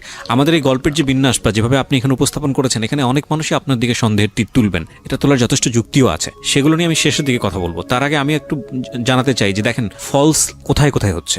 ফ্যামিলিতে জানিয়েছে এরকম একটা ঘটনা ঘটে গেছে, আমি কিন্তু অনেকগুলো পেপারে সাইন করে এসেছি, তারপরে উচিত ছিল তাৎক্ষণিকভাবেই পুলিশের কাছে যাওয়া এবং গিয়ে এই ঘটনা বলা পুলিশকে। ওনারা কিন্তু সেটা করেননি, তখন পর্যন্ত ওনারা পুলিশ নিয়ে চিন্তা করেননি, কোর্ট নিয়ে চিন্তা করেননি। কিন্তু এই ধরনের ক্রেজিনেস যদি একটা মানুষ দেখায় কারোর প্রতি, তাহলে অবশ্যই প্রথমেই পুলিশকে সেটা ইনফর্ম করা উচিত। নইলে অনেকে মনে করতে পারে যে পুলিশের কাছে বলবো না, ফ্যামিলির এই প্রবলেমগুলো নিয়ে মানুষকে জানাবো না, শেষ পর্যন্ত ওই যে বলে না, যেটা প্রথমেই সমাধান হয়ে যেতে পারতো, শেষ পর্যন্ত এটা এত বড় হয়ে বাস্ট হয় যে শুধুমাত্র এটা ফ্যামিলি মেম্বার না, এটা পুরো দেশের লোকই জানে। রাইট নাও এই মেয়েটার ক্ষেত্রে এখন তাই হচ্ছে। তো এরপরে আপনি কি করলেন? কোথাও যাচ্ছিলেন বোধহয়, সিএনজি নিয়ে কিছু একটা। আমরা উনি আমাদের পিছনে ফলো করতেছিল। আমাদের বলতে আপনার সঙ্গে কে কে ছিল? আমি, আমার মা, আমার ছোট বোন। ওকে, তারপর তিনজনই যাচ্ছিলাম দাওয়াতে। তারপর তো পিছন থেকে উনি গাড়ি দিয়ে ফলো করছিল, তো ওনার সাথে আবার তিনজন ছেলেও ছিল ইয়াং এজের। উনি গাড়িতে বসা ছিল। উনি হঠাৎ করে ওভারটেক মেবি বলে এটাকে, পিছন থেকে গাড়ির সামনে এসে দাঁড় করিয়ে দেয়। তো হঠাৎ করে সিএনজি ওয়ালা থামায়, থামানোর পর ওই সিএনজি ওয়ালাকে ওই ছেলেরা ইসা বলতেছে যে ভিতরে আমাদের লোক আছে, ওরা মানে আমরা ওদের সাথে কথা বলবো। আসলে আমি ছেলেদেরকে দেখে চিনতে পারিনি, পরে পিছন থেকে যখন বলতেছে যে তোদের ভাবিকে কিছু বলিস না, কোনো মতো খালি গাড়ি থেকে নামা, তখন আসলে তার কণ্ঠ টোন শুনে বুঝতে পারি। তখন আমি গাড়ি থেকে নাইমা যায়, তাকে ডিরেক্টলি জিজ্ঞাসা করি যে এগুলো করার মানে কি। তো উনি আমাকে ডিরেক্ট বলতেছে যে তোর সাথে আমার এই সম্পর্ক হয়ে গেছে, যেভাবেই হোক হয়েছে, আমার ইচ্ছা ছিল, আমার ইচ্ছা পূরণ হয়েছে, তো তুই আমার সাথে যোগাযোগ কেন বন্ধ করলি, যোগাযোগ কেন রাখলি না? তো রাস্তার মধ্যে এটা হচ্ছে, আশেপাশে লোকজন ছিল না? ওই রাস্তাটা আসলে একটু নির্জন টাইপের ছিল, যে টাইমটা ছিল ওই টাইমটাতে এত মানুষ ছিল না। ওকে। আমাকে বলতেছে যে তোর ভিতরে কি একটু ভয় জাগলো না যে আমি এই পেপারস দিয়ে ওই আই মিন তোর সাথে যে আমার এই যেভাবে হোক বিয়ে হয়েছে, এই কাগজ টাগজ দিয়ে তোর কিছু করব, তোকে ভয়ভীতি দেখাইতে পারি, এরকম কোনো ধারণা কি তোর মনে আসেনি? ওইখান থেকে আমাকে সে আমার মার ওইখান থেকে সে সামনে আসে। আমার মা তাকে তো প্রথম দিনে একবার দেখছে, তাকে চিনে। মার সামনে এসে সে যখন আমার বোনকে একটু টাচ করতে যায়, আমার মা তাকে মানে এরকম মানে চড় দেয় গালের ভিতরে। সে রেগে গিয়ে আমার মাকে আর কি ধাক্কা দেয়, আমার মা পড়ে যায়। তো হঠাৎ ওই সিএনজি ওয়ালা যখন বলতে যায় যে আপনি কি এরকম এসে করতেছেন, তখন সিএনজি ওয়ালাকে ওই 3টা ছেলে মারে। ওই সিএনজি ওয়ালাকে মারা দেখে ওই আশেপাশের কবরস্থানের ওইখান দিয়ে ফুটপাথ দিয়ে লোক হেঁটে যাচ্ছিল, তারা আসার পর বলতেছে যে এখানে কিসের গ্যাঞ্জাম হচ্ছে, আবার ওই সিএনজি ওয়ালাকে মারলেন, আপনি কে? তখন সে পেপারস বের করে দেয় যে আমার বউকে বিয়ে হয়ে গেছে কিন্তু আমার কাছে তুলে দিচ্ছে না, আমার বউকে তার ফ্যামিলি তার গার্ডিয়ান আটকায় রাখছে বাসায়। এইটা বলে সে আমাকে আসলে ওইখান থেকে ওই পেপারস দিয়ে নিয়ে যায়। নিয়ে যাওয়ার পর সে আমাকে ডিরেক্টলি ওইখান থেকে নিয়ে যায়। ইভেন আমার মাকে যে ধাক্কা দিয়েছিল, আমার মা আমার বোন কিন্তু খুব কান্না করতেছে, আমার বোন ওকে দেখে কান্না করতেছে। আমার মা উঠতে উঠতে সে আমাকে গাড়িতে মানে উঠায় ফেলছে, আমাকে শুধু বলতেছে যে এই পেপারস গুলো কিন্তু সবকিছু, তুই যে এখন যদি না যাস তাহলে যে তোর মা বোনকে যে ছেড়ে যাচ্ছে এরাও কিন্তু থাকবে না, ভাবিস না, আমাকে এটা বলে। তো আমার কাছে আমি সর্বোপরি আমার বোন আমার কাছে সবচেয়ে প্রিয়, আর আমার মাও আমার কাছে সবচেয়ে প্রিয়। তো আমি ওর সাথে যাওয়ার পর এটা যাই বললে ভুল হবে, সে আমাকে নিয়ে যায় জোরপূর্বক। আমাকে নিয়ে সে ডিরেক্টলি এক মহিলা, তারই পরিচিত এক মহিলা, ওই মহিলার বাড়িতে 4 দিন ছিলাম। 5 দিনের দিন সে অ্যারেস্ট হয়। তো 4 দিনই সে আমাকে খুব টর্চার করেছে ওই মহিলাটা। মানে দিনের বেলা মানে খাবারের টাইমে খাবার দিত, খাবারের টাইমটা শেষ তখনই এসে মানে বারবার বলতো যে তুই এরকম কেন করছিস, তুই যদি তার সাথে সাংসারিক জীবন যদি না শুরু করিস তাহলে মানে তোর এই ফ্যামিলির সমস্যা হবে, এই পেপারস দিয়ে অনেক সমস্যা করব। ইভেন আমার কাছে যে ফোন ছিল, ফোনটাও ওই লোক নিয়ে নিছে, ওই লোকের সিম নিয়ে নিছে, ফোনটা ওই মহিলা নিয়ে নিছে, ফোন তার কাছে। তখন তাকে রিকোয়েস্ট করতেছি যে আপা দেখেন আপনার তো সন্তান আছে, আপনার এই যে ছোট্ট বাচ্চা আছে, আমার নিজেরও একটা ছোট বোন আছে, তো আপনি আমাকে আপনার সন্তানের জায়গায় রেখে আমাকে উপকার করেন, আপনার সামনে এই ঘটনাটা ঘটছে, আপনি কি কিছুই বলবেন না ওই লোকটাকে? আপনি কি একবার জিজ্ঞাসা করেছেন যে সে তার সাথে আমার কিভাবে পরিচয় হলো, কিভাবে সে আমাকে এখানে নিয়ে আসলো, আর আপনি এবার তাকে কিভাবে রাইট দিলেন আপনার এখানে আমাকে নিয়ে এনে রাখার? আর যে সন্ধ্যাবেলা যেটা হতো সেটাও গেট লক করে ওই আমাকে বলতো যে অ্যারোসল দিতে হবে রুমের ভিতরে, 15 মিনিট তোমাকে বাইরে থাকতে হবে। পরে কি বুঝতে পেরেছেন যে আসলে সে কি করতো? হ্যাঁ, পরে এটা জানতে পেরেছি। আচ্ছা, আমরা একটু সামনের দিকে আগাই। তারপর তো পরে ওই ঘটনার শেষ হলো। 5 দিনের দিন তাকে কিভাবে অ্যারেস্ট করলো পুলিশ আমি জানি না, হয়তো 5 দিনের দিন, এই 5টা দিন আপনি তার সে ছিল না, সে মাঝখানে 4 দিন আমি ওই মহিলার বাসায় ছিলাম, 2 দিন সে আমার ওখানে যায়। 2 দিনে গিয়ে যে আমি আপনাকে বললাম যে আমার প্রচুর ঘুম হতো, কেন হতো এটা আমার কাছে কোনো আনসার ছিল না। আর দুপুরে যে খাবার ছিল, এখন আমি যার বাসায় আছি তাকে তো আর আমি বলতে পারি না যে আমার ইচ্ছে মতো খাবার দেন, আমি যেটা খাবো সেটাই আমাকে দিতে হবে। এখন সে যেটা দিচ্ছে আমার কোনো মতো খেতে হবে। আপনি কি সারাক্ষণ রুম বন্দি ছিলেন নাকি? রুমের ভিতরে বন্দি, মানে তাদের বাহিরের বের হইতে দিত না, যে রুমটাতে আমাকে রেখেছিল ওই রুমটাতেই। মানে রুমের ভিতরে কোনো ধরনের কোনো শাউট করা বা কারো হেল্প চাওয়া এটা করার সুযোগ ছিল সে না? আমাকে খাবার দিত, মেবি 10 তলাতে ছিল ফ্ল্যাটটা, আর একদম উইন্ডো নাই, শুধু একটা ছোট্ট একটা ব্যালকনি আছে, কিন্তু ব্যালকনির পাশে অন্য কোনো ফ্ল্যাট নেই, ঠিক আছে, একদম সামনে একদম খোলা পুকুরের মতো দেখা যাচ্ছে আর কি। আর সে খাবারটা যে দিত, মিলটা থাকতো আপনার ভাত এবং ডাল। এখন আমার সন্দেহ হতো যে ডালের ভিতরে কি এমন কিছু আছে যে আমার প্রচন্ড ঘুম আসে। আর ওই 2 দিন, মানে যে 2 দিন ওই লোকটা আসছিল, ওই 2 দিন আসলে সে আসছিল যেটা আমি জানি না, কিন্তু সে যাওয়ার পর আমি জানতে পারছি, ওই মহিলা বলছে যে উনি আসছিল। তো এর মাঝে যে কি হয়েছে আসলে আমার মনে নাই, কিন্তু আমার বডি নিয়ে আমার একটু ফিল হচ্ছিল যে আমার হ্যাঁ, আমার মানে প্রচুর শরীর ব্যথা করছিল। তখন আমি তাকে জিজ্ঞাসা করলাম যে আচ্ছা, আমি তো মানে আমি ওরকম কোনো হার্ড ওয়ার্কিংও করি নাই, বা আমি তো শুধু খাটের উপরেই বসে আছি, তো আসলে আমার মানে শরীরটা কেমন যেন লাগতেছে, যে আপনার কাছে যদি ব্যথার ট্যাবলেট থাকে আমাকে একটু দেন। তো বলতেছে না, তোমার কিচ্ছু হয়নি, তুমি সুস্থ, হয়তো রুমের ভিতরে সারাক্ষণ বসে থাকো এই জন্য এরকম।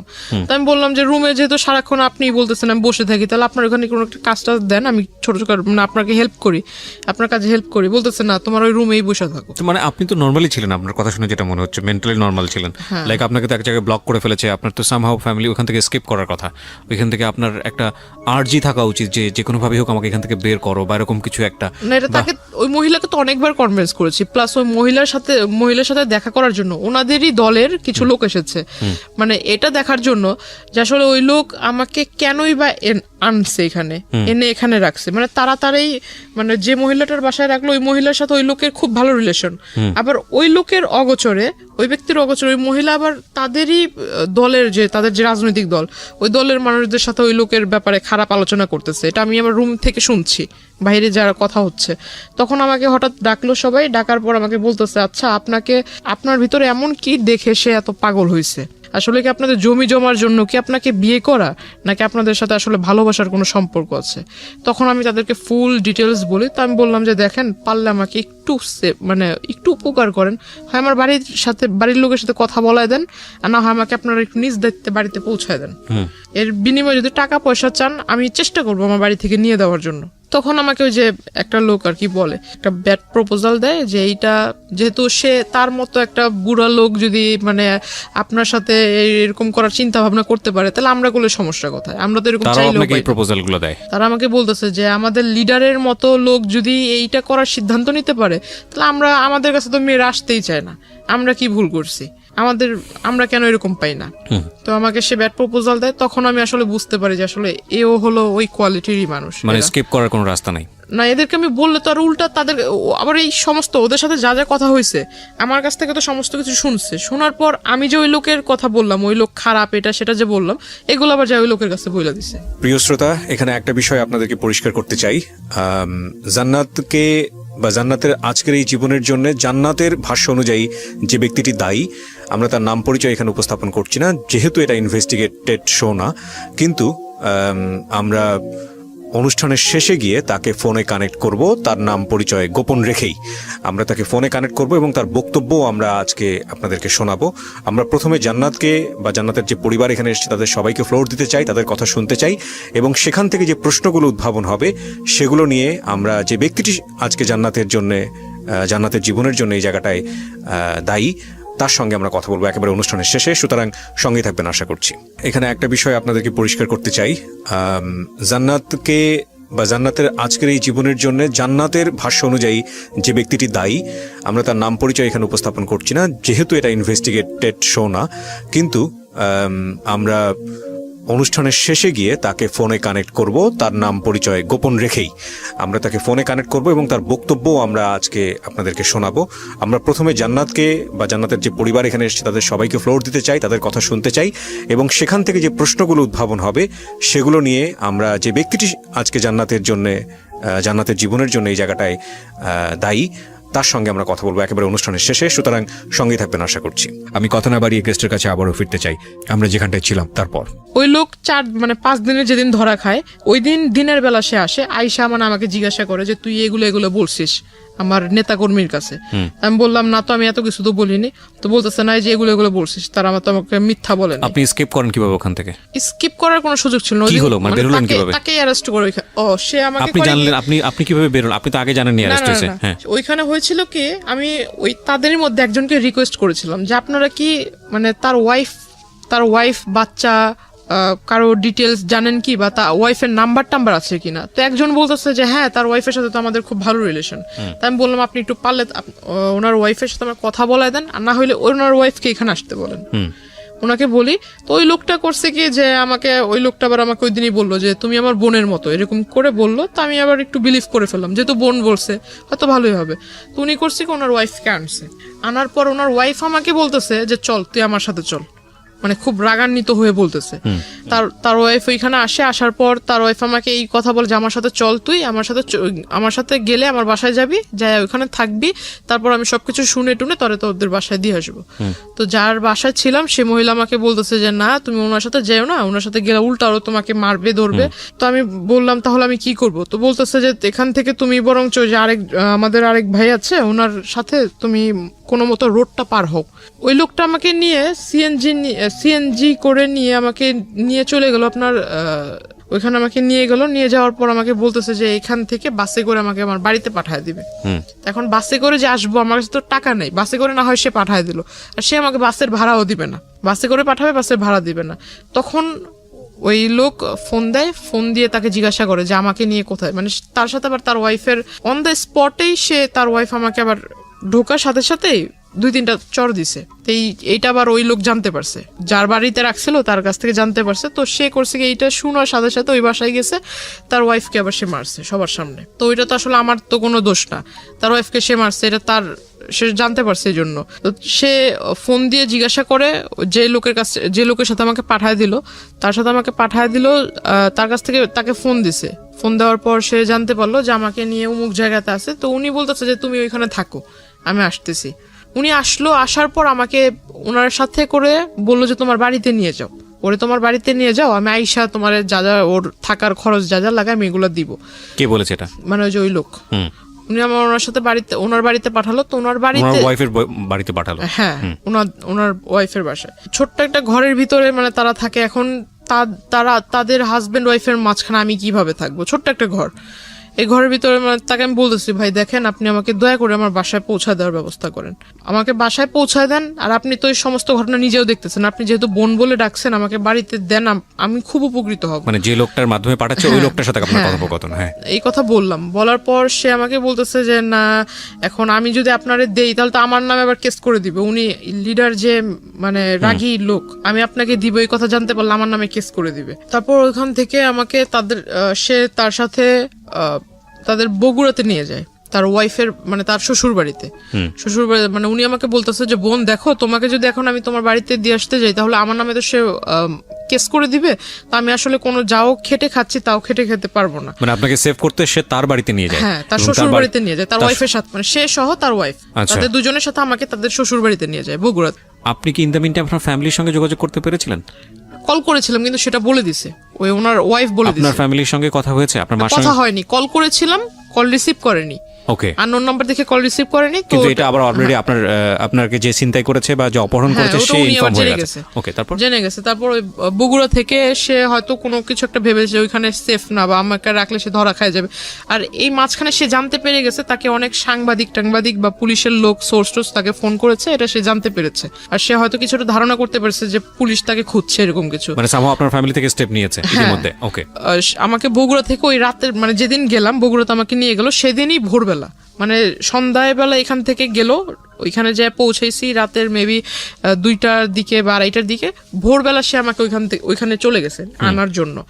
সে আনবে, এটা কিন্তু 5 দিনের ঘটনা। সে আমাকে আনার পথে মানে ওই সে ধরা খায় আর কি পুলিশের কাছে। হ্যাঁ, পুলিশ তাকে অ্যারেস্ট করে। তাকে অ্যারেস্ট করে আমাকে থানায় বসায়। থানায় বসানোর পর আমাকে মানে যে মামলা নিবে এটা জিজ্ঞাসাবাদ করতেছে, তখন তার ওয়াইফ আসে। তার ওয়াইফ আইসা মানে আমাকে ওই ফোনের ভিতরে দেখায় যে আমি ওই যে আপনাকে বললাম যে গোসল করবার ঢোকার আগে যে 15 মিনিট আর সন্ধ্যাবেলা ঘুমানোর যে 15 মিনিট যে একটা ব্রেক দিত, ব্রেকের ভিতরে মহিলা ঘরের ভিতরে যাই করতো, ওটা তখন আমার সন্দেহটা বাস্তবায়ন হয় যে হয় কোনো স্পাই ক্যামেরা নয়তো কোনো ফোন সেখানে সেট করা থাকতো। আর সেই গোসল করার ভিডিও প্লাস আমি যে ঘুমাতাম, তো ঘুমের সময় মানুষ কোন টাইপের হয়ে যায় এটা তো কোনভাবে ঘুমায় এটা তো বলা মুশকিল। তো আসলে এই সমস্ত কিছু ইভেন আমি ঘরে বসে বসে যে আমার ফ্যামিলির কথা মানে একা একা কথা বলতাম, সে সমস্ত কিছু ফোনের ভিতরে রেকর্ড হয়ে আছে। তো এই সমস্ত কিছু আমাকে তার ওয়াইফ দেখায়, থানার ভিতরে আসে, আইসা আমাকে দেখালো। দেখানোর পর সে আমাকে আবার তার বাচ্চা, 2টা বাচ্চা আমাকে বলতেছে, তুই যদি আমার বাচ্চাদের দিকে তাকায় আমার বাচ্চার বাবাকে যদি সেভ না করিস, আমার বাচ্চা বাবা যদি জেলে চলে যায় তাহলে তোর জীবন শেষ। মানে এগুলো আমি পুরো একদম নেটের ওয়ার্ল্ডে ছেড়ে দিব। এটা ওর ওয়াইফ বলে? হ্যাঁ, ওনার ওয়াইফ বলে। তো এটা আমাকে প্রায় মানে বারবার বলতেছে। আমি ভিডিওটার এই কোশ্চেনটা যদিও কোশ্চেনটা প্রাসঙ্গিক, কিন্তু অনেকেই মাইন্ড করতে পারেন, তারপর আমি করছি কেন করছি সেটা আমি একটু পরে বলবো। সেটা হলো, এগুলো কি সলো ভিডিও ছিল, শুধু ওয়াশরুমের ভিডিও ছিল, নাকি ওই ভদ্রলোক যখন আপনাকে স্লিপিং পিলগুলো খাইয়েছে তারপরে উনি আপনার সঙ্গে কি করেছে না করেছে সেগুলো ভিডিও করেছে? না না, ওইরকম না, শুধু গোসল করার ভিডিওগুলো ছিল। আমি প্রশ্নটা এই কারণেই করেছি যে এটা যদি সলো ভিডিও হয় তাহলে ডেফিনেটলি এটা যদি সে ওখানে ছাড়ে, সলো ভিডিও না যে কোনো ভিডিও যদি উনি ছাড়ে ইন্টারনেটে, যেটা ওনার ওয়াইফ আপনাকে থ্রেট করেছে বা এরকম কোনো কিছু করেছে, আচ্ছা আপনি আজকালকার যুগের একটা মেয়ে, আমি প্রশ্নটা মানে একটু রাগেই করছি আপনাকে, আপনি কি জানেন না বাংলাদেশে সাইবার ক্রাইম নামে একটা আইন আছে? এটা নিয়ে আমাকে আসলে পরে এটা নিয়ে অনেকেই আমাকে অনেক কথা শুনেছে, এবং এটা কত শক্তিশালী আইন এটা আপনি জানেন? কিন্তু আমার জন্য আসলে যে আমি আপনাকে বললাম না যে আমি কারোর সাথে মিশি নাই, কাউকে ফ্রেন্ড করি নাই, কারোর সাথে নিজের কথাগুলো শেয়ার করতাম, এটা আমার একটা বড় খারাপ পয়েন্ট ছিল। পৃথিবীতে কারো মানে বাংলাদেশে কারো বাবারও সাধ্য নাই, যদি কথাটা এভাবে বলাটা উচিত না, যে কোনো মেয়ের বা কারো কোনো পার্সোনাল ইস্যু ভিডিও করে সেটা ইন্টারনেটে ছেড়েছে এবং তারপরে যে ভিকটিম হয়েছে সে যদি খালি মামলা করে এবং সে যদি কোনো আইনি স্টেপ নাই, এটা কারো মানে বললাম তো, এটা মানে কারোর সাধ্য নাই যে সেটাকে তার হাত থেকে বাঁচায়। কারণ অনেকেই মনে করে যে আমি অন্য কারো আইডি থেকে ছাড়বো, অন্য কারো ইয়ে থেকে ছাড়বো, এটার কিছু এটাকে বলে মানে আইপি ট্র্যাক করে এটা ইজিলি বের করা সম্ভব, যেটা কে করেছে এটা বের করা কোনো ব্যাপারই না, এবং এটা খুব ইজিলি বের করা সম্ভব। এবং অহরহ উদাহরণ আছে ইন্টারনেটে, ফেসবুকে এরকম ঘটনা ঘটতেছে এবং তারা অ্যারেস্ট হচ্ছে। যাই হোক, তারপরে কি হলো? ওনাকে তখন মামলা লেখা হলো, আর উনি মানে থানার ভিতরে আপনাকে ভয় দেখাচ্ছে, আপনি তো চাইলে পুলিশে তখনই ইনফর্ম করতে পারতেন। তখন মানে আসলে তো উনি আমাকে মানে শুধু সামনে এসে বলতেছে, অথচ আমার মা আমার সামনে আসতেছে, তখন আমার ভিতরে একটা ভয় কাজ করতেছে। আমার মা সামনে এসে আমাকে বুঝাইতেছে যে তুই ভয় না পেয়ে যা ঘটছে সেটা বলে ফেল। আসলে আমার ভিতর চিন্তা যে এই মহিলা যেভাবে বলতেছে, এখন এটা যদি সবার কাছে দেখায়, এখন একটা মেয়ের কাছে তো তার মানে শুধু মেয়ে না, যে কোনো মানুষের কাছে তার সম্মান অনেক ইম্পর্টেন্ট। হ্যাঁ, এখন এটা যদি আমি যে এলাকা থেকে বিলংস করি, এটা তো মানে অনেকটা গ্রাম্য এলাকার মতো, তো এখানে যদি এই জিনিসটা একবার ছড়ায় তাহলে তো আমার কথা নিলাম বাদ দিলাম, আমার ফ্যামিলিটা কি হবে? আর আমার মা তো এত বছর ধরে নানুর বাসায় আছে, আমার বাবার বাসায় থাকলে একটা আরেক কথা। ইনস্ট্যান্টলি আপনার জবানবন্দি নিয়েছে? ওই সময় আপনার জবানবন্দি নিয়েছে না পরে নিয়েছে? মানে যে কোর্টে যে নেয়, কোর্টে তো অনেক পরের বিষয়। থানাতে কি হয়েছে আপনি সেটা বলেন? থানাতে মামলা হয়। হ্যাঁ, কি মামলা হয়? থানাতে মামলা হয় যে আমার যে কি বলে মাইনর, হ্যাঁ, ওই যে নারী ও শিশু, মানে তখন তো আমার বয়সটা হয়নি। হ্যাঁ, নারী ও শিশু নির্যাতন আইনে মামলা হয়, অপহরণ মামলা, এটার মামলা হয়। মামলা হওয়ার পর তাকে থানাতে সারা রাত্র রাখা হয়, পরের দিন তাকেও কোর্টে মেবি পাঠানো হয়, আর আমাকেও পাঠানো হয় আপনার যে হসপিটালে, বগুড়া কোর্টে। না, আপনাকে অ্যারেস্ট করেছে কোথায়? অ্যারেস্ট করেছে ঢাকাতে অ্যারেস্ট করেছে। ওকে, তো আপনি ছিলেন তো বগুড়াতে? বগুড়া থেকে সে যখন ঢাকায় নিয়ে আসছে ওই দিনই, নামার পরে ঢাকাতে ল্যান্ড করার পরে। ওকে, ল্যান্ড তো না, ঢাকাতে আসলে আসার পরে। হ্যাঁ, তো আমাকে মানে কোর্টে নিয়ে যায়, কোর্টে যে ডক্টরের যে চেকআপ গুলো থাকে ওখানে থাকে, তো ডক্টর আমাকে, মহিলা ডক্টর বলতেছে যেটা ঘটেছে সেটা বলবেন। এখন মহিলারা তো আমি আর বলতে পারি না যে আমার এই মানে আমি তো নিজেই কনফিউজ যে আমাকে আদৌ কোনো ট্যাবলেট খাওয়াইছে কিনা, আদৌ আমাকে কোনো মানে কিছু খাওয়াইছে কিনা। এখন আমি বলতেছি যে না, আসলে ওরকম কিছু না। আমার ভয়টা ছিল যে ওনার ওয়াইফ যদি কিছু একটা করে ফেলে, আমাকে যেভাবে বলতেছিল, আর ওনার ওয়াইফের ব্যবহারটা খেয়াল করবেন প্রিয় দর্শক এবং শ্রোতা। একটা যেটা হচ্ছে মামলা কিন্তু হয়েছে অপহরণ, নারী নির্যাতন মামলা, ওখানে কিন্তু ওই মামলায় কিন্তু তিনি অ্যারেস্ট, কিন্তু মামলা যেইটার উপরে বেসিস করে মামলার গতিবিধি যাবে সেটা হলো এই মেডিকেল রিপোর্টটা। এটা খুব ইম্পর্টেন্ট, এবং হ্যাঁ, মেডিকেল রিপোর্টটাতে যেটা আসতেছে সেটা খুবই ইম্পর্টেন্ট। পাশাপাশি পারিপার্শ্বিকভাবে অনেক বিষয় লজিক্যাল ব্যাপার আছে, যে না ঠিক আছে তাহলে ওনাকে তুলে নিয়ে গেল কেন বা এরকম কেন করলো, সেগুলোও আছে, কিন্তু মেডিকেল রিপোর্টটা খুব খুব খুবই ইম্পর্টেন্ট। সেখানে কি হয়েছে দেখেন, বলেন। তারপর আমি আসলে ওনার ওয়াইফের কথা চিন্তা করে আমি ভাবলাম যে যেহেতু আমি সামনে ম্যাজিস্ট্রেট আমাদের পরিচিত, পরিচিত ম্যাজিস্ট্রেট, কিন্তু ম্যাজিস্ট্রেট আমার কথা শুনে সে খুব রাগান্বিত হয়ে যায়। আমি যখন বলি সেও খুব রেগে যায় যে যেটা ঘটতেছে তুমি সেটা বলতেছো না কেন, তুমি অন্যভাবে কথা বলছো কেন। তো আমি এটা করলাম, করার পর মানে এখান থেকে তো তাহলে আমাকে তখন ওই একটা পুলিশ মানে যে মহিলাটা আমাকে মহিলা কনস্টেবল যে নিয়ে গেছিল সে আমাকে বলতেছে তুমি যে এই কাজটা করলে এখন এই লোকটা তো বেঁচে গেল, তোমার এই জবানবন্দির উপরে বেঁচে গেল। ওই জবানবন্দির উপরে যে সে আসলে জামিন পেয়ে যাবে আমি ভাবছিলাম যে মানে যেটা হইছে আসলে ভালো তো হয়নি, কিন্তু আমারও তো হাত পা বাঁধার মতোই। মানে অন্য সবাই চিন্তা করতেছে যেটা হয়েছে হয়েছে, মানে তুমি মরে গেছো আবার মরার চিন্তা করতেছো কেন, সবাই আমাকে এভাবে বলতেছে। তা আমার কথা হইতেছে যে বাবা যখন দেখবে, মা যখন দেখবে এই বিষয়টা তখন কি ভাববে।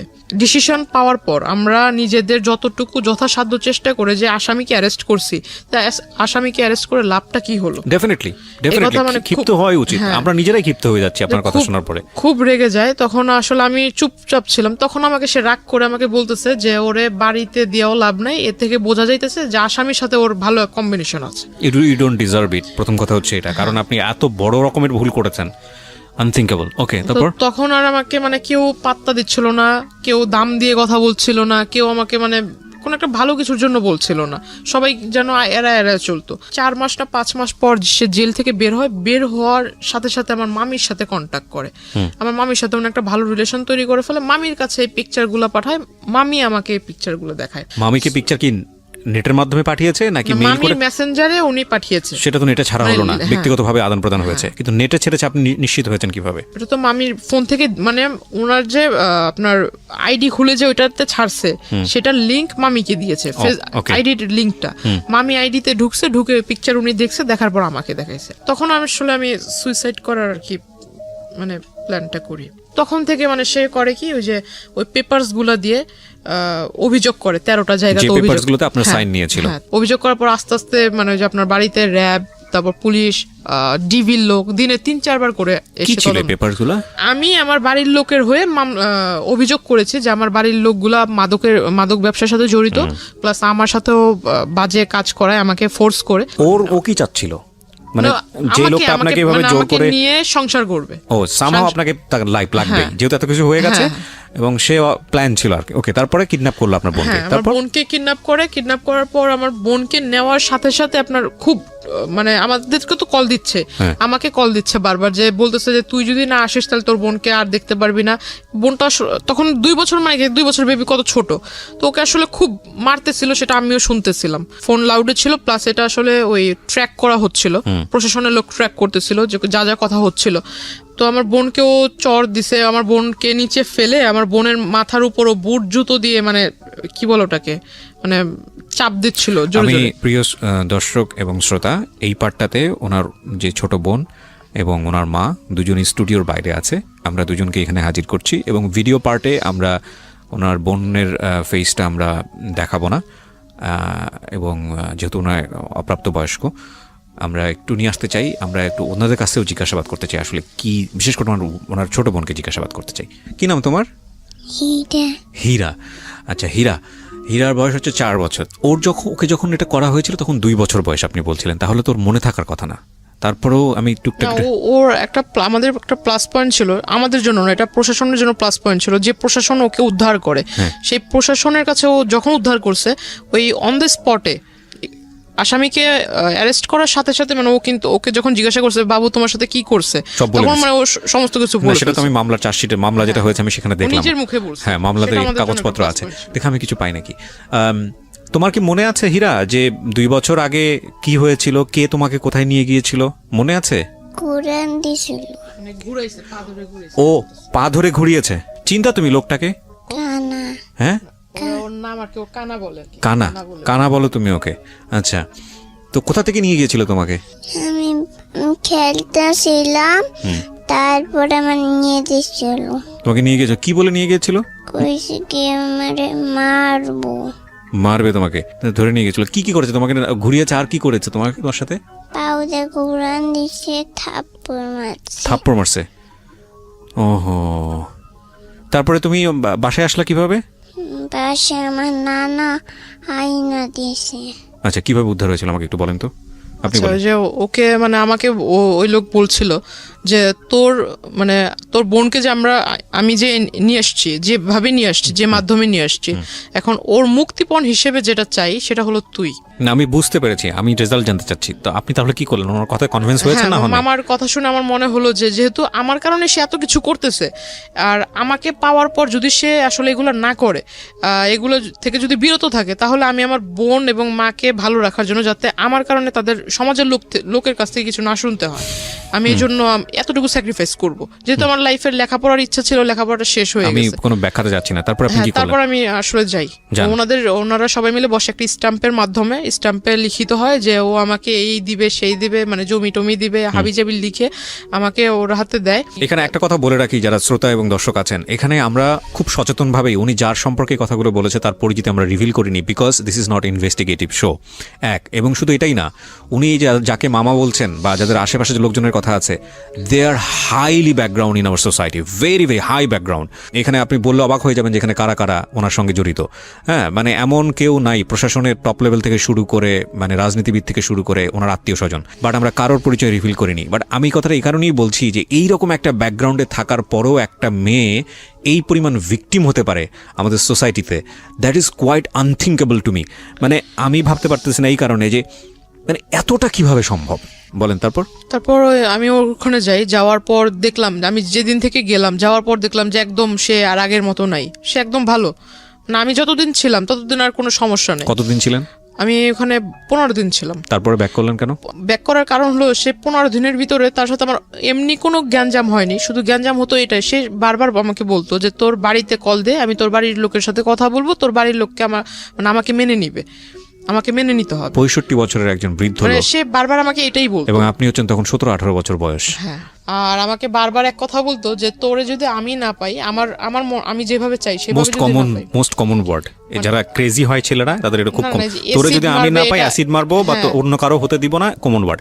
না, আপনি ছেলেটা সেখানে কমন ওয়ার্ড কিভাবে বলবেন? সাথে অ্যাসিড নিয়ে আসছে হাতে করে, ওকে, সাথে করে অ্যাসিড নিয়ে আসছে। আচ্ছা।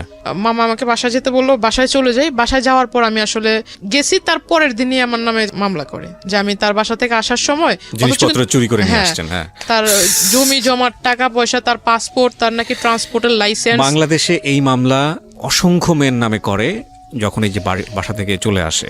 এই একটা মামলায় আছে, এটাই করা হয় এই শুধুমাত্র কিছুদিন হ্যারাসমেন্ট রাখার জন্য। এন্ড ডেফিনেটলি সেটা আপনার ভাগ্যে হয়েছে আমার যেটা মনে হয়। তারপর আপনি অ্যারেস্ট হয়েছেন। হ্যাঁ, আমি যখন মানা করি যে আমি ওই লোকের সাথে যাব না, তখন তারা আমাকে কোর্টে পাঠিয়ে দেয়, এবং আমার নানা ওর সাথে ছিল, নানাকেও তারা কোর্টে পাঠিয়ে দেয়। আমার নানা চলে যায় কেরানীগঞ্জের জেলে, আর আমি চলে যাই ওই যে। আপনার নানাও জেলে চলে যায়? হ্যাঁ, নানা ছিল 2 দিন, কারণ নানাকে আর আমাকেই নি, স্যার কাউকে নেয়নি। মানে আসামি করেছে আপনাদের দুজনকেই। তো যাই হোক, আপনি কতদিন ছিলেন জেলে? আমি 3 দিন ছিলাম। আর আপনার নানা ছিল 2 দিন। তারপর আপনাদেরকে জামিনে বের করে কে? হ্যাঁ, না, আমার নানি বের করে। আপনার মার সাথে একটু কথা বলবো আমি। হ্যাঁ, আপনার মাকে আপনি দিবেন, উনি ইশারায় কথা বলুক, আপনি আমার হয়ে কোশ্চেনগুলো ওনাকে করেন, তাহলে উনি যদি অ্যান্সারটা বলবে, ওটাও আপনি দুবাস হিসেবে কাজ করেন, ওটা আপনার কাছে রাখেন। আমি একটু আপনার সঙ্গে কথা বলতে যাচ্ছি, সেটা হলো যে আপনার মেয়ে যে এত কিছু করেছে, মানে এত ঘটনা ঘটেছে, এখন মেয়েকে নিয়ে কি চিন্তা করছেন? কিছু বলতে চান আপনি? একটু বোঝান তো।